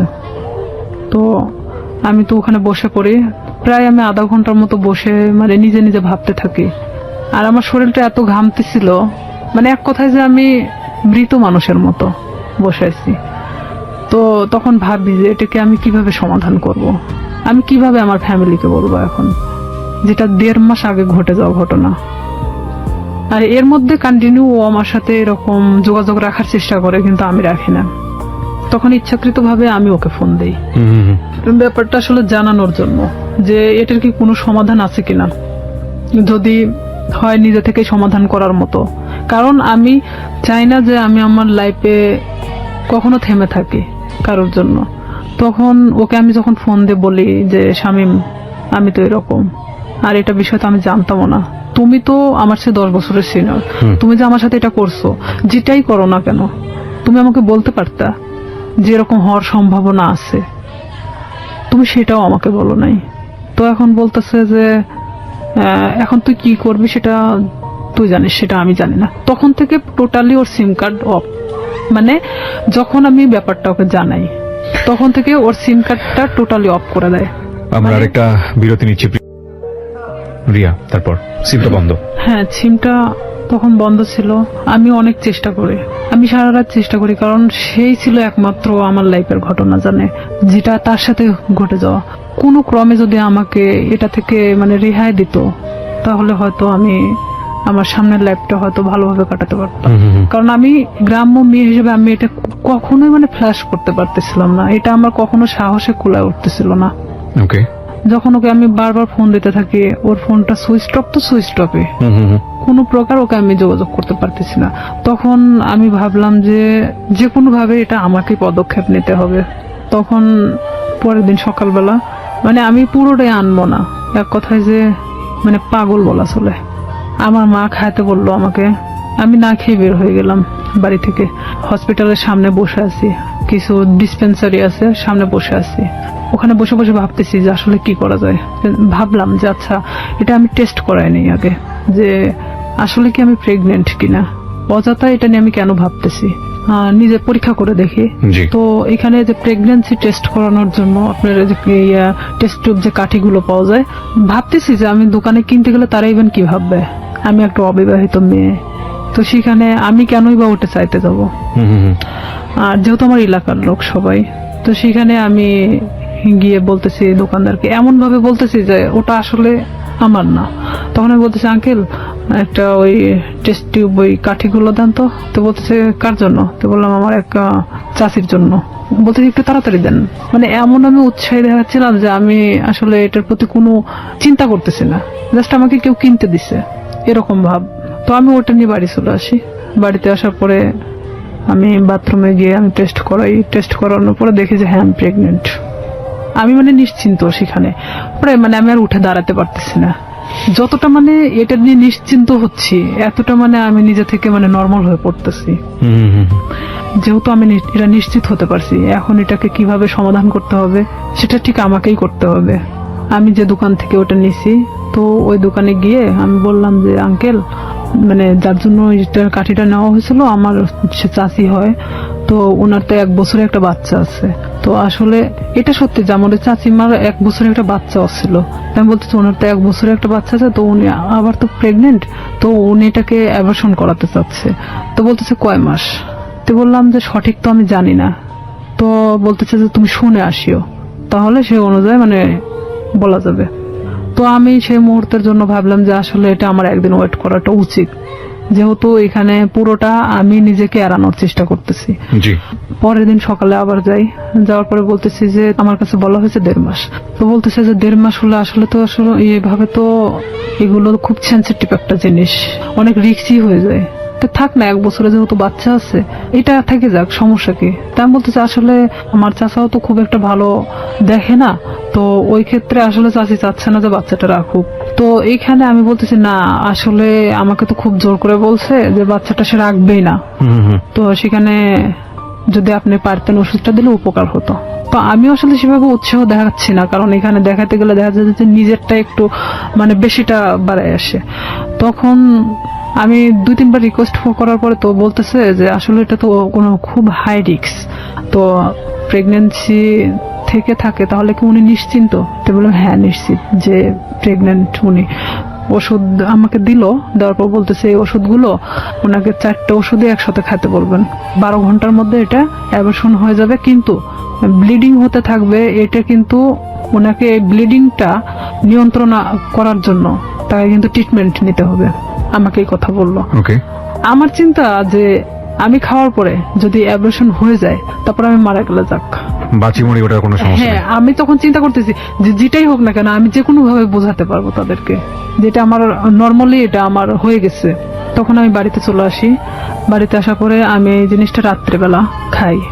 খাওয়ার পরে আমার ঠিক রাত 12টা 12:30টার দিকে আমার পেটে অনেক পেন করে, অনেক ব্যথা করতেছিল। আমি কিছুতেই মানে ঠিক থাকতে পারতেছিলাম না। এদিকে আমি তো আমার একা এক রুমে থাকি, আমি অনেক কান্নাও করতেছিলাম, কিন্তু কারোকে আমি বুঝতে দিচ্ছিলাম না তাহলে কতটা কষ্ট পাচ্ছিলাম ওই মুহূর্তের জন্য। তারপরেও আমি বারবার স্বামীরে ফোন লাগাচ্ছিলাম যে এখনো যদি ওকে আমি ফোনে পাই। ওকে আমি কোনো মতে ফোনে পাচ্ছিলাম না। ওকে ফোনে দিয়ে আপনি কি করবেন? ওকে তো আপনি লাভও মানে করতেন না। আমার রাগ হচ্ছিল প্রচন্ড, যার কারণে আমি ওরে ফোন দিচ্ছিলাম। পরে এভাবে যখন রাত 12টা 12:30টার দিকে আমি বুঝতে পারি যে হয়তো আমার ইয়াটা হয়ে গেছে, তখন আস্তে আস্তে আমার ব্যথাটা কমে আসছিল। আমি যখন বিছানা থেকে উঠে দাঁড়াইছি আমার পুরো এতটাই ব্লিডিং হয়েছে যে বলা চলে যে অনেকটা, কথা বলতে পারতেছি না। পাশের রুমে আমার বড় বোন থাকতো, তো আমার বড় বোনকে একবার ডাক দিলাম, তারা তো গভীর ঘুমে আছে। 2-3 বার ডাক দেওয়ার পরে শোনার পর বলতেছি কি হয়েছে? তো বললাম আমি না খুব অসুস্থ। তা আমি শুধু দরজাটা খুলে দিয়ে চলে আসলাম। আচ্ছা আমি মানে কোনো মতে ঠিক থাকতে পারতেছি না, মানে আমার পেটের ব্যথাটা নাই, বাট এত পরিমাণ ব্লিডিং হচ্ছে যে আমার শরীর থেকে বলা চলে যে সব রক্ত বের হয়ে গেছে।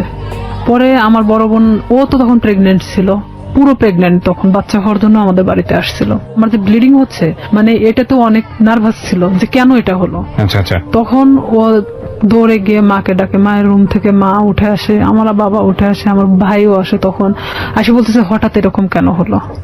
তো এইখানে আমি বললাম আমি জানি না, আমি তো ঘুমাচ্ছিলাম, হঠাৎ আমি এটা মনে হলো যে আমি বাথরুমে যাব, তো ওঠার পরে দেখি যে এই অবস্থা, কিন্তু কেন হয়েছে আমি বলতে পারি না। এই বলার পরে মানে আমি অনেক মানে থরথরে কাঁপতেছিলাম, কারণ আমার শরীরে কোনো রক্ত নাই। তখন আমি মানে আমার মৃত্যুর 1 সেকেন্ড আগে আমি কারোর কাছে ছোট হতে চাচ্ছি না। আচ্ছা আচ্ছা।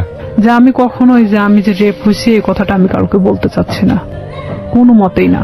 তখন আমার বড় চাচি আসে, আসার পরে সে বলতেছে যে ওর তো যেভাবে ব্লিডিং হচ্ছে তাতে তো ওকে বাঁচায় রাখা কঠিন হয়ে যাবে।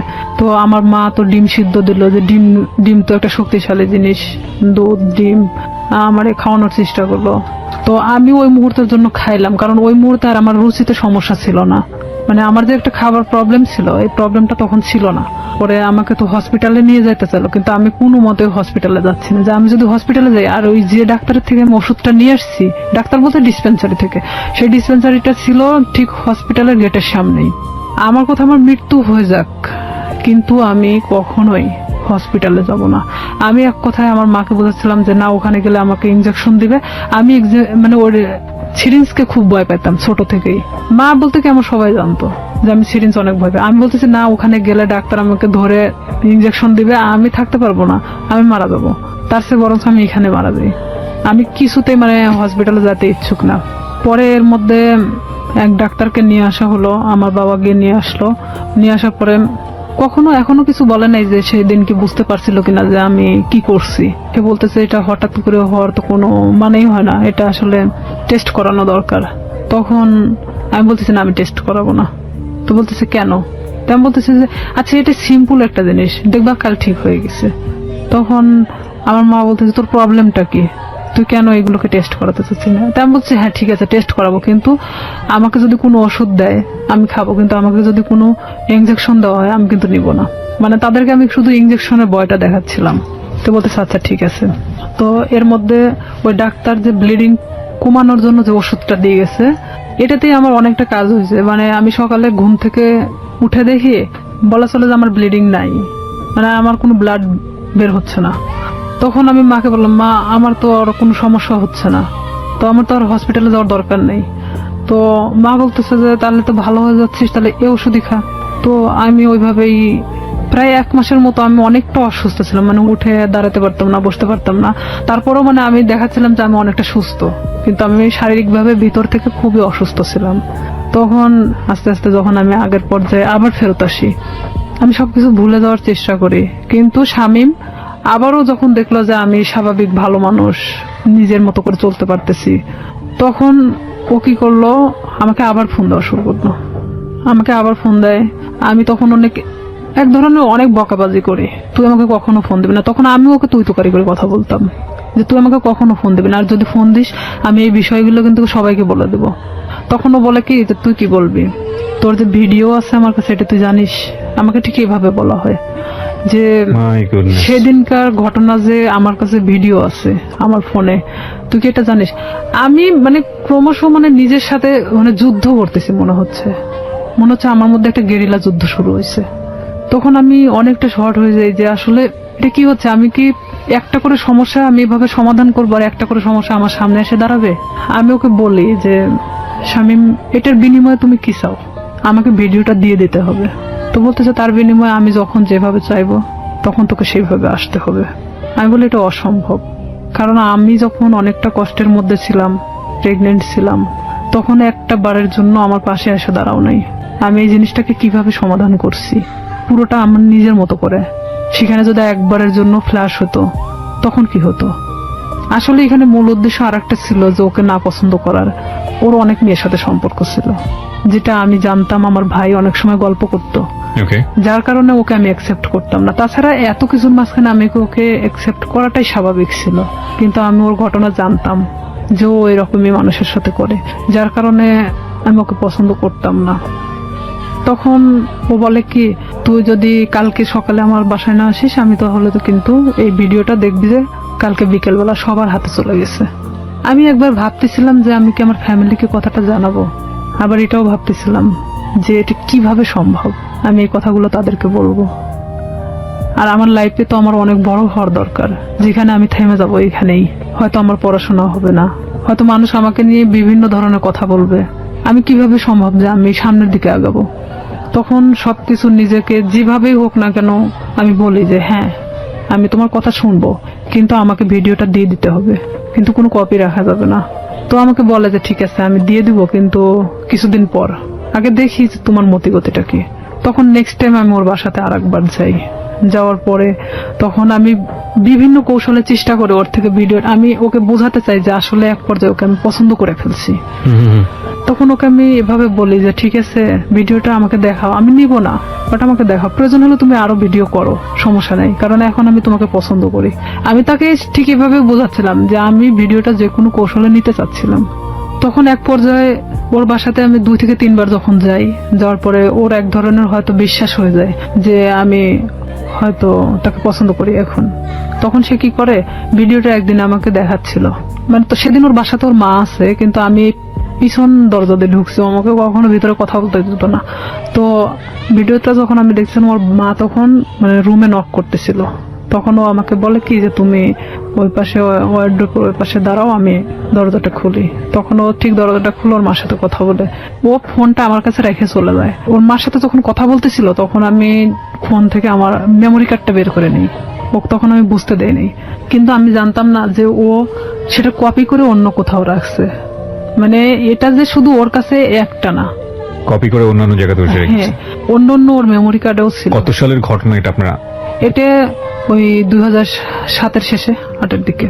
2007 কিংবা 8 আমি যতদূর জানি যে আইসিটি যে নিয়ম নীতি বা আইন বা অ্যাক্ট সেগুলো কিন্তু হয়নি। হ্যাঁ, আইন সম্পর্কে অতটা আমার ধারণা ছিল না। আর আমি তো অনেক ছোট ছিলাম তখন, সাথে তখন আমি 8-এ পড়ি। রাইট, ওকে।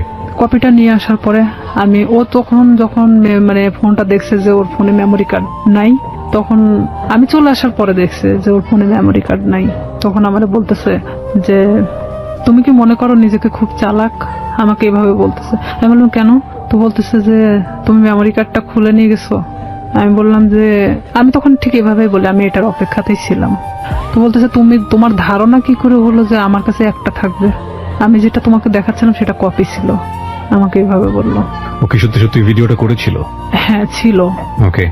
তারপরে আমি ওটা নিশ্চিন্ত হওয়ার জন্য দেখলাম, এই মেমোরি কার্ডটা আমার ফোনে তুললাম, তুলে দেখি যে হ্যাঁ সেই দিনের যে ধস্তাধস্তি ঘটনাটা ছিল সেটাও পুরোটাই ওর প্ল্যান মাফিক ছিল। ওকে। তখন ওর ফোনটা যে ওর ওয়ার্ড্রোপের উপর মানে ভিডিও হচ্ছে এটা আমি জানতাম না তখনকার জন্য। তখন আমি যখন মেমোরি কার্ডটা বাথরুমের মধ্যে ফেলে দেওয়ার পর আমি ভাবি যে এটা নিশ্চিন্তে শেষ, কিন্তু যখন আমাকে ফোন দিয়ে কথাগুলো বলা হয় যে তুই কি জানিস যে এটার আর একটা কপি আছে, তখন আমি না অনেকটা আবার হয়ে যায় যে আমি এখন এর প্রতি আবার কিভাবে বিশ্বাস ধরাবো। আর না হলে তো সে আমাকে এইভাবেই ব্যবহার করতে থাকবে সারাটা জীবন। কারণ তখন আমি বলতাম যে তাহলে তুমি আমাকে বিয়ে করো, যেহেতু তোমার আমাকে দরকার, তাহলে তো আমি তোমাকে ছেড়ে চলে যাচ্ছি না। দেখুন, একটা মানুষ তার সামাজিক সম্মান বাঁচানোর জন্য কত বড় কত ভয়াবহ রকমের রিস্ক নেয়, অথচ আমরা একটা মানুষের সুযোগ পেলেই তার সামাজিক সম্মানকে জেনে না জেনে কিভাবে ক্ষতিগ্রস্ত করি। আমরা ফিরে আসবো প্রিয় শ্রোতা, মাত্র 4 মিনিটের বিরতি নিচ্ছি। 4 মিনিট পরে এই জীবন গল্পে আবারও ফিরছি, আশা করছি আমাদের সাথেই থাকবেন। ফিরছিলাম রিয়া, আপনি যেটা বলছিলেন যে আপনি জানতে পারলেন যে আরো একটি কপি ওর কাছে আছে। হ্যাঁ, আমি তখন এটাই ভাবতেছিলাম যে তাহলে ওর প্রতি আমি আবার কিভাবে এই জিনিসটা বিয়ে করার প্রস্তাব দেই। তখন ও এরকম বলে যে না আমি পড়াশোনা করতেছি, তো এখন তো বিয়ে করা সম্ভব না, ফ্যামিলি থেকেও তো এখন বিয়ে দিবে না, বিয়ে করার দরকার নেই, তাহলে আমাকে কিসের দরকার, আমরা এভাবে সম্পর্ক চালায় যাই, সময় হলে বিয়ে করে নেব, এই কথা বলে। আমি বলি না, এটাতে আমি থাকতে পারবো না এভাবে, কারণ তুমি যখন চাইবা তখন আমি যাব, আর এভাবে আমারও তো একটা জীবন, আমি না কোনো সময় তো ধরা পড়ে যেতে পারি, আমার পড়াশোনা আছে। তখন ও বলতেছে যে তুমি তোমার মতো চলবা, জাস্ট মাঝে মধ্যে আমার সাথে দেখা করবা। আমি তখন রাজি হই না, যে তাহলে আমাকে ছেড়ে দাও এখান থেকে। তো ও বলে কি যে তুই যদি এখান থেকে বের হওয়ার চেষ্টা করিস তাহলে একটাই কথা বলবো, তোর ছোট বোন আছে, তার সাথেও ঠিক একই ঘটনা ঘটবে, আমার যে ছোট। তখনও কি ওই শামীম কি আপনার বড় ভাইয়ের ফ্রেন্ড হিসেবেই আছে? হ্যাঁ, তখনও আছে। তো আমার ফ্যামিলি তো তখনও জানতো না যে তার সাথে আমার সম্পর্ক এরকম চলতেছে। তখন ঠিক 1 বছরের মাথায় এসে আমার ফ্যামিলি জানে যায়। কিভাবে জানলো, মানে আমি যে ফোনে কথা বলতাম, শামীমের নাম্বারটা আমার ফোনে অন্য নামে সেভ করা ছিল, একটা মেয়ে নামে সেভ করা ছিল, মেয়েদের নামে। আমি ফোনটা রেখে গোসল করতে যাই, আমাদের তো বাড়িটা নদীর পাশে, তো নদীতে গোসল করতে যাই, তখন আমার বড় বোন ফোনটা দেখতে দেখতে শামীমের নাম্বারটা, মানে সে দেখে ভাবে যে এই নাম্বারটাও সম্ভবত আমার ভাইয়ের ফোনেও দেখছে। আচ্ছা। তখন আমার বোন এই নাম্বারটা নিয়ে এসে তার সাথে মানে অ্যাড করে। আর এই নাম্বারটা এখানে একটা মেয়েদের নামে সেভ করা, তার মানেটা কি? তখন আমার বোনের মানে অলরেডি বাচ্চা হয়ে গেছে, 7 দিন না 8 দিন বয়স। তো সেখানে ও যখন ভাইয়ের সাথে ডিসকাস করে এই বিষয়টা নিয়ে যে এই নাম্বারটা কার, তখন দেখছে যে এটা শামীমের নাম্বার। তখন আমি যখন বাড়িতে আসি গোসল শেষ করে চেঞ্জ করার পরে আমার ভাই আমাকে ডাকে। সে কিন্তু আমার সাথে কথা বলে না, ডাকতে বলতেছে যে এই নাম্বারটা কার। তখন এক পর্যায়ে আমি মনে চমকে উঠি, প্রশ্ন করতেছে কেন। তখন আমি না চুপ মেরে তাকায় আছি। তখন বলতেছে যে নাম্বারটা কার। তো আমি বলতেছি শামীমের। তো বলতেছে যে শামীমের নাম্বার তোর ফোনে কেন? বুঝলাম তোর ফোনে আছে, কিন্তু অন্য একটা নামে কেন? তখন মানে আমি কোনো কথা বলতে পারি না, চুপচাপ দাঁড়ায় আছি। আমার ভাই আমার একটা থাপ্পড় মারে, এমন ভাবে মারে আমার মানে এই গালটা ফাটে রক্ত বের হয়ে যায়। বড় ভাই? হ্যাঁ।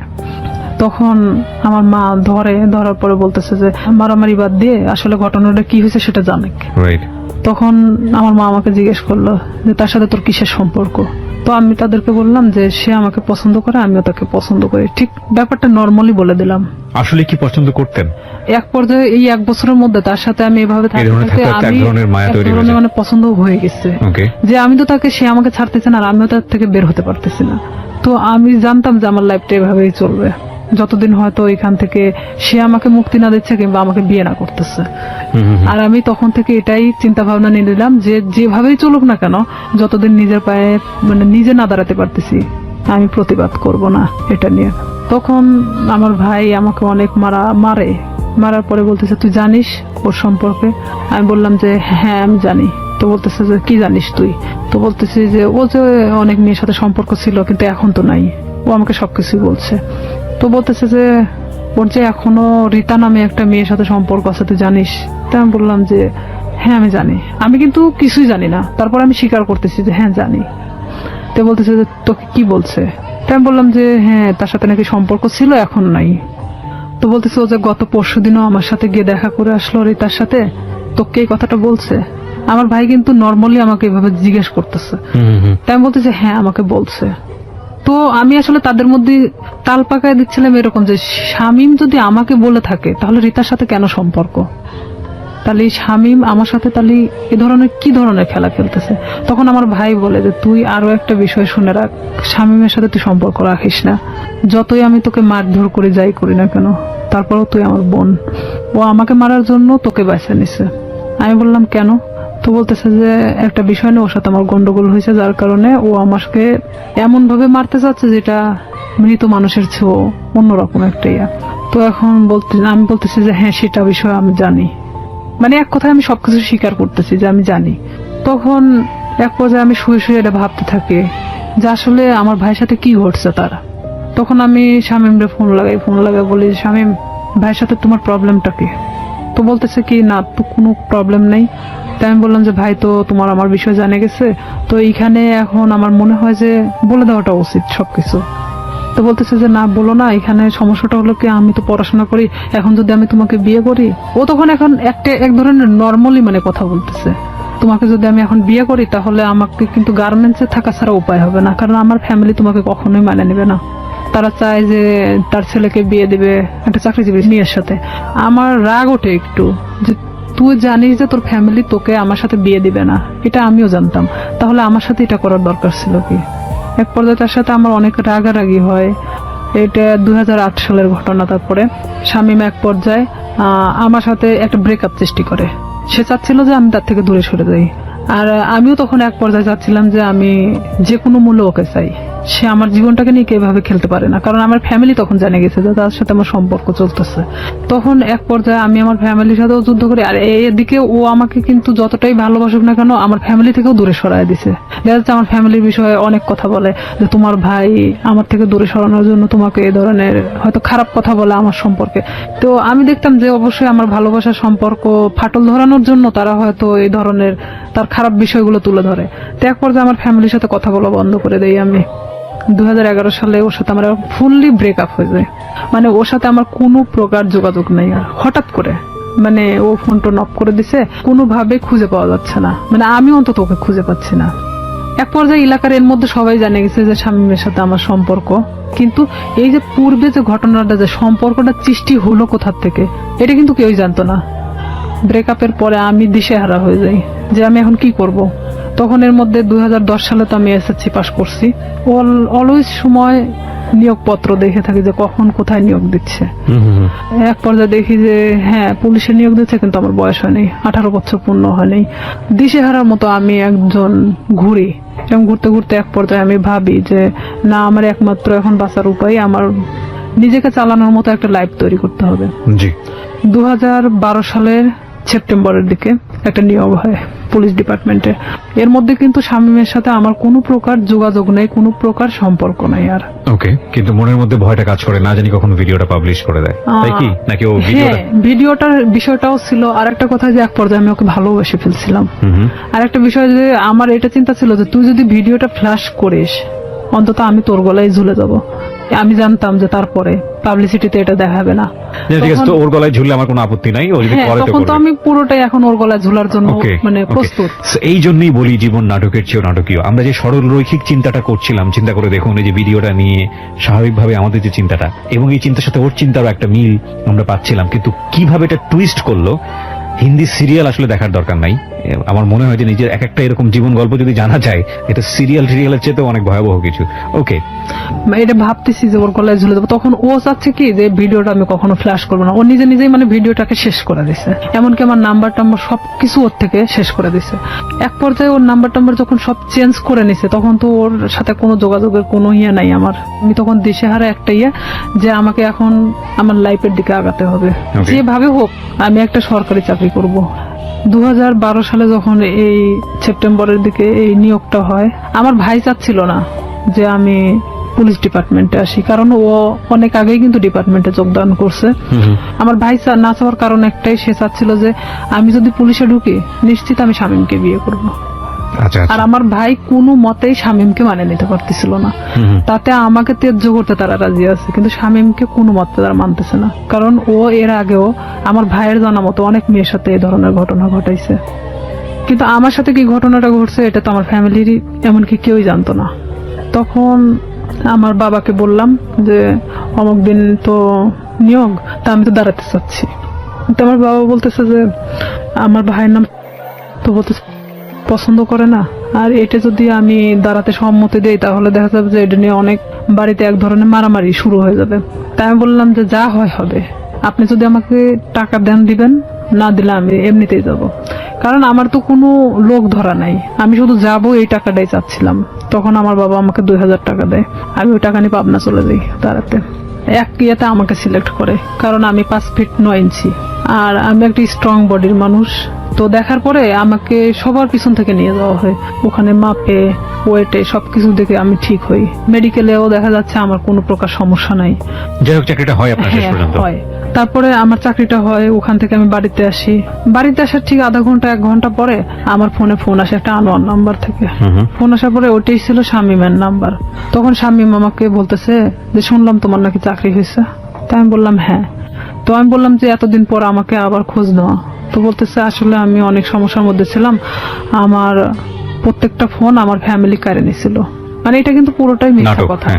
আমি জানতাম, জানা সত্ত্বেও মানে আমি ওর সাথে আবারও কথা বলতে থাকি। ভালো লাগে আপনার? হ্যাঁ, যেহেতু আমি ওকে মনে প্রাণে চাচ্ছিলাম, আমি আবারও ওর সাথে কথা বলতে থাকি। আমি এর মধ্যে ট্রেনিং এ চলে যাই, ট্রেনিং শেষ করি, ডিস্ট্রিক্টে যখন জয়েন্ট করি।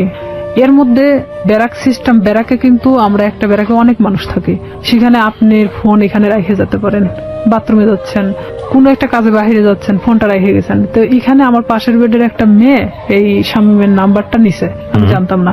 এখন কন্টিনিউ তার সাথে সে কথা বলে, আমি কোথায় যাচ্ছি, কি করতেছি সব আপডেট দেয়। হ্যাঁ, সে জানতো। আমি খালি ভাবতাম যে এটা অলৌকিক ঘটনা, যে আমি কই গেছি, কোন ড্রেস পরে গেছি, সে কিভাবে জানে। ওকে। তার সাথে কিন্তু আবার তাদের মধ্যে একটা ভালোবাসার সম্পর্ক সৃষ্টি হয়ে গেছে সেই মেয়েটার সাথে। ওকে। পরে আমি তো ওকে বারবার বলি যে দেখো আমি তো চাকরি করি, এখন আমাকে বিয়ে করো। এখন সে কিছুতেই তখন বিয়ে করতে রাজি না। এটা 2013 ঘটনা। 13 শেষের দিকে আমি ছুটি আসি বাড়িতে, আমি ওকে ফোন দিয়ে বলি, আমি এর মধ্যে কিন্তু অনেক গন্ডগোল হচ্ছে ওর সাথে, মানে আমি বিয়ের কথা বলি, সে কিছুতেই বিয়ে করতে চায় না। এদিকে আমার ফ্যামিলি তো মানে শামীমকে নিয়ে তো খুব একটা ডিস্টার্ব ফিল করতেছে। তো আমি এদিকে ওকে বারবার চাপ দেওয়া সত্ত্বেও আমাকে কিছুতেই মানে বিয়ে করতে চাচ্ছে না, তো চাচ্ছে না। তখন আমি বলি ঠিক আছে আমি বাড়িতে আসতেছি, যা করার করব। এই কথাগুলো আমি বাড়ি চলে আসি। ফোন দিলাম, ফোন দিয়ে বলতেছি যে আমি তোর সাথে দেখা করতে চাই। ও আমাকে বলে যে আমি দেখা করতে পারবো না। তাই আমি ডিরেক্টলি ওর বাড়িতে চলে গেছি এই ফোনে কথা বলতে বলতেই। ওকে, কারণ তখন আমি যখন পুলিশ ডিপার্টমেন্টে আসি তখন আমার সাহসটা ছিল অন্যরকম। কনফিডেন্ট বেড়ে গিয়েছে অনেক। হ্যাঁ, আর আমি তখন চাকরিজীবী একটা মেয়ে। যাওয়ার পরে ও দেখি যে চেয়ারের পর বসে আছে, ওর মা পাশে বসে। ও আমাকে দেখে করলো কি, এক দৌড় রুমের মধ্যে চলে গেল, যাওয়ার রুমটা আটকায় দিল। দেওয়ার পরে ওর মা বলতেছে কি হয়েছে। ওর মারা সবাই তো জানতো আমার সাথে সম্পর্ক আছে। বলতেছে কি হয়েছে, তোমার প্রবলেম কি। আমাকে কিছুতেই ওই ঘরের দিকে আগেতে দিচ্ছে না। আমি বললাম যে আপনার ছেলেকে জিজ্ঞেস করেন, সে আমার সাথে কেন এরকম করতেছে। আপনারা জানেন, আমার ফ্যামিলি জানে, সবাই জানে যে তার সাথে আমার সম্পর্ক, তাহলে কেন আজকে ও অস্বীকার করতেছে। তো বলতেছে এটা তোমার ব্যাপার, কিন্তু আমার বাড়িতে কোনো সিক্রেট চলবে না। এটাও ঠিক, তাদের তো কোনো বিষয় না, তারাও তো আমার সাথে বিয়ে দিতে চায় না। তখন আমি নিরুপায় হয়ে ওখান থেকে বের হয়ে চলে আসি। আসার পর বাড়িতে আসার পরে আমি অনেক অসুস্থ হয়ে যাই। এক পর্যায়ে আমাকে হসপিটালে নিয়ে যায়, স্যালাইন চলতেছে। এর মধ্যে আমি যে ডিস্ট্রিক্টে চাকরি করতাম ওখান থেকে একটা মেয়ের ফোন আসে, আমার পাশের বেডের একটা মেয়ের ফোন আসে। বলতেছে যে শামীম কোথায়। তাই আমি বলছি শামীম কোথায় মানে। তো বলতেছে যে হ্যাঁ, জিজ্ঞেস করলাম। তাই তো বললাম যে জানি না ও কই আছে। তো বলতেছে যে ও কিন্তু এখানে আসছে অমুকের সাথে দেখা করতে। তাই আমি বললাম আপনি কই থেকে জানলেন। তো বলতেছে আমি ওর সাথেই ছিলাম, আমাকে নিয়ে গেছিল, কিন্তু ও জানে না যে আসলে আমি তাকে চিনি। কারণ চিনার কারণ হলো তার ছবি আমি তাকে দেখাইছিলাম। তা আমি তখন ওরে ফোন দিলাম, কিছুতেই ফোন ধরে না। পরের দিন ও আমার ফোনটা ও নিজে থেকে ব্যাক করছে। ব্যাক করার পর আমি বলতেছি তুই ওখানে গেছিস কেন। তো বলতেছে যে আমি আসছিলাম এমনিতেই একটা কাজে, তাই ভাবলাম যে ওই আপুরে কিছু বলে যাই তোর সম্পর্কে, তুই আমার সাথে এরকম করতেছিস। পরে এখানে ঘটনাটা হলো, সেই মেয়েকে একটা শপিং ব্যাগ দেওয়া হয়েছিল, ব্যাগের মধ্যে অনেক কিছুই ছিল। সেটা কিন্তু তারা আবার যে রুমে দেখাইছে, কিন্তু তারা মানে যে দেখাচ্ছে সে কিন্তু জানতো না যে তার পাশের বেডের আরেকজন তাকে চেনে। তো আমি যাওয়ার পরে এটা নিয়ে তাকে আমি ফোর্স করলাম যে কেন আপনি তার থেকে জিনিস নিলেন, এটা সেটা বলার পরে তার সাথে এক পর্যায়ে ঝগড়া হয়ে যায়। ভাঙনটা এভাবেই শুরু হয়ে যায়। তার থেকে মানে আমার একটা ঘৃণা জন্মে যায় যে আমি স্ট্যান্ড থাকা শর্তেও সে অন্যজনের সাথে সম্পর্ক করে। তাহলে আমার ভাইয়ের কথাটাই সত্যি ছিল। তখন আমি একটা বাস্তবের সম্মুখীন চলে আসি। আমি তখন আস্তে আস্তে তাকে ভুলতে থাকি। এর মধ্যে যে যতটা ঘটনাই গেছে না কেন, পুরোটাই খালি ব্রেকআপের দিকে গেছে, মানে গন্ডগোল, সম্পর্কটা ভেঙে দেওয়া ওকে। এক ধরনের। এর মধ্যে ওই জেলারই এক থানাতে আমার পোস্টিং হয়। ও ক্রমশ আমাকে এভাবে জিজ্ঞাসা করে তোর কার সাথে আজকে ডিউটি। আমি বলি যে অমুক স্যারের সাথে ডিউটি। ওখানে আমাদের তো শিডিউল বাই ডিউটি হয়। দেখা যাচ্ছে যে আপনার সাথে আমার বারবার ডিউটি হচ্ছে, এটা তো আর আমার দোষ না। ওটা কি তোর অমুক লাগে সেটা লাগে, মানে খারাপ ধরনের আমাকে কথা বলা হয়। আমি বলি দেখো উনি আমার অফিসার আর তার সাথে আমার ডিউটি হয়, এমন কিছু না। সম্পর্কটা তো আপনার ব্রেকআপের দিকে যাচ্ছে, মানে সম্পর্কটা তখনো ব্রেকআপ হয়নি। আবার জোরে লাগে, আবার ধরেও না, ছাড়েও না, এরকম একটা বিষয়, মানে একটা ঝুলন্ত অবস্থা। আবার তর্কাতর্কিও শুরু করে। তর্কাতর্কিও হয়, মানে যতটা সময় ভালো দিকে হয় ততটা সময় আবার খারাপ দিকেও। আমরা শেষের দিকে চলে আসবো প্রিয় শ্রোতা। গল্পটা কোথাকার গল্প, কোথায় গিয়ে দাঁড়িয়েছে একটু চিন্তা করে দেখুন। আমরা শেষের দিকে ফিরে এসে আপনাদেরকে একেবারে শেষ রিয়েলিটি যেটা সেটা জানাবো। এবং আবারও বলবো, অনুমান করবেন না, কারণ জীবন গল্পে অনুমান আসলেই অপ্রয়োজনীয় এবং সেটা আসলেই শেষ পর্যন্ত মিলে না। ছোট্ট একটা বিরতি, তারপর ও আমাকে বারবার এরকম খারাপ খারাপ কথা বলে। তখন আমি বলি যে হ্যাঁ আমি ওকে পছন্দ করি, মানে এক কথায় বলে দেয় যে আমি ওই অফিসারকে পছন্দ করি, যে সে আমার থেকে তারপরও সরে যাক এখন। তখন সে কি করে, আমার এলাকাতে গুজব ছড়াইকে আমি নাকি ওনাকে বিয়ে করছি, অথচ তার সাথে আমার কিন্তু কোনো প্রকার সম্পর্ক নেই। তখন সেই এলাকায় ছড়াই দেয় যে আমি নাকি এরকম আমাদের ডিপার্টমেন্টের একজনকে বিয়ে করছি।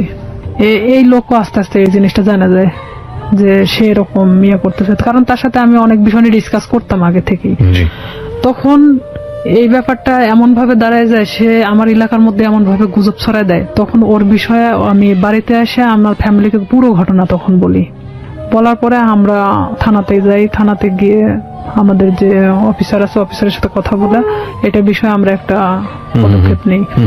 নেওয়ার পরে ও তো বাড়ি থেকে পালায় যায়। ওর ফ্যামিলির লোকজনও কেউ ছিল না, কারোকে ধরতে পারে না।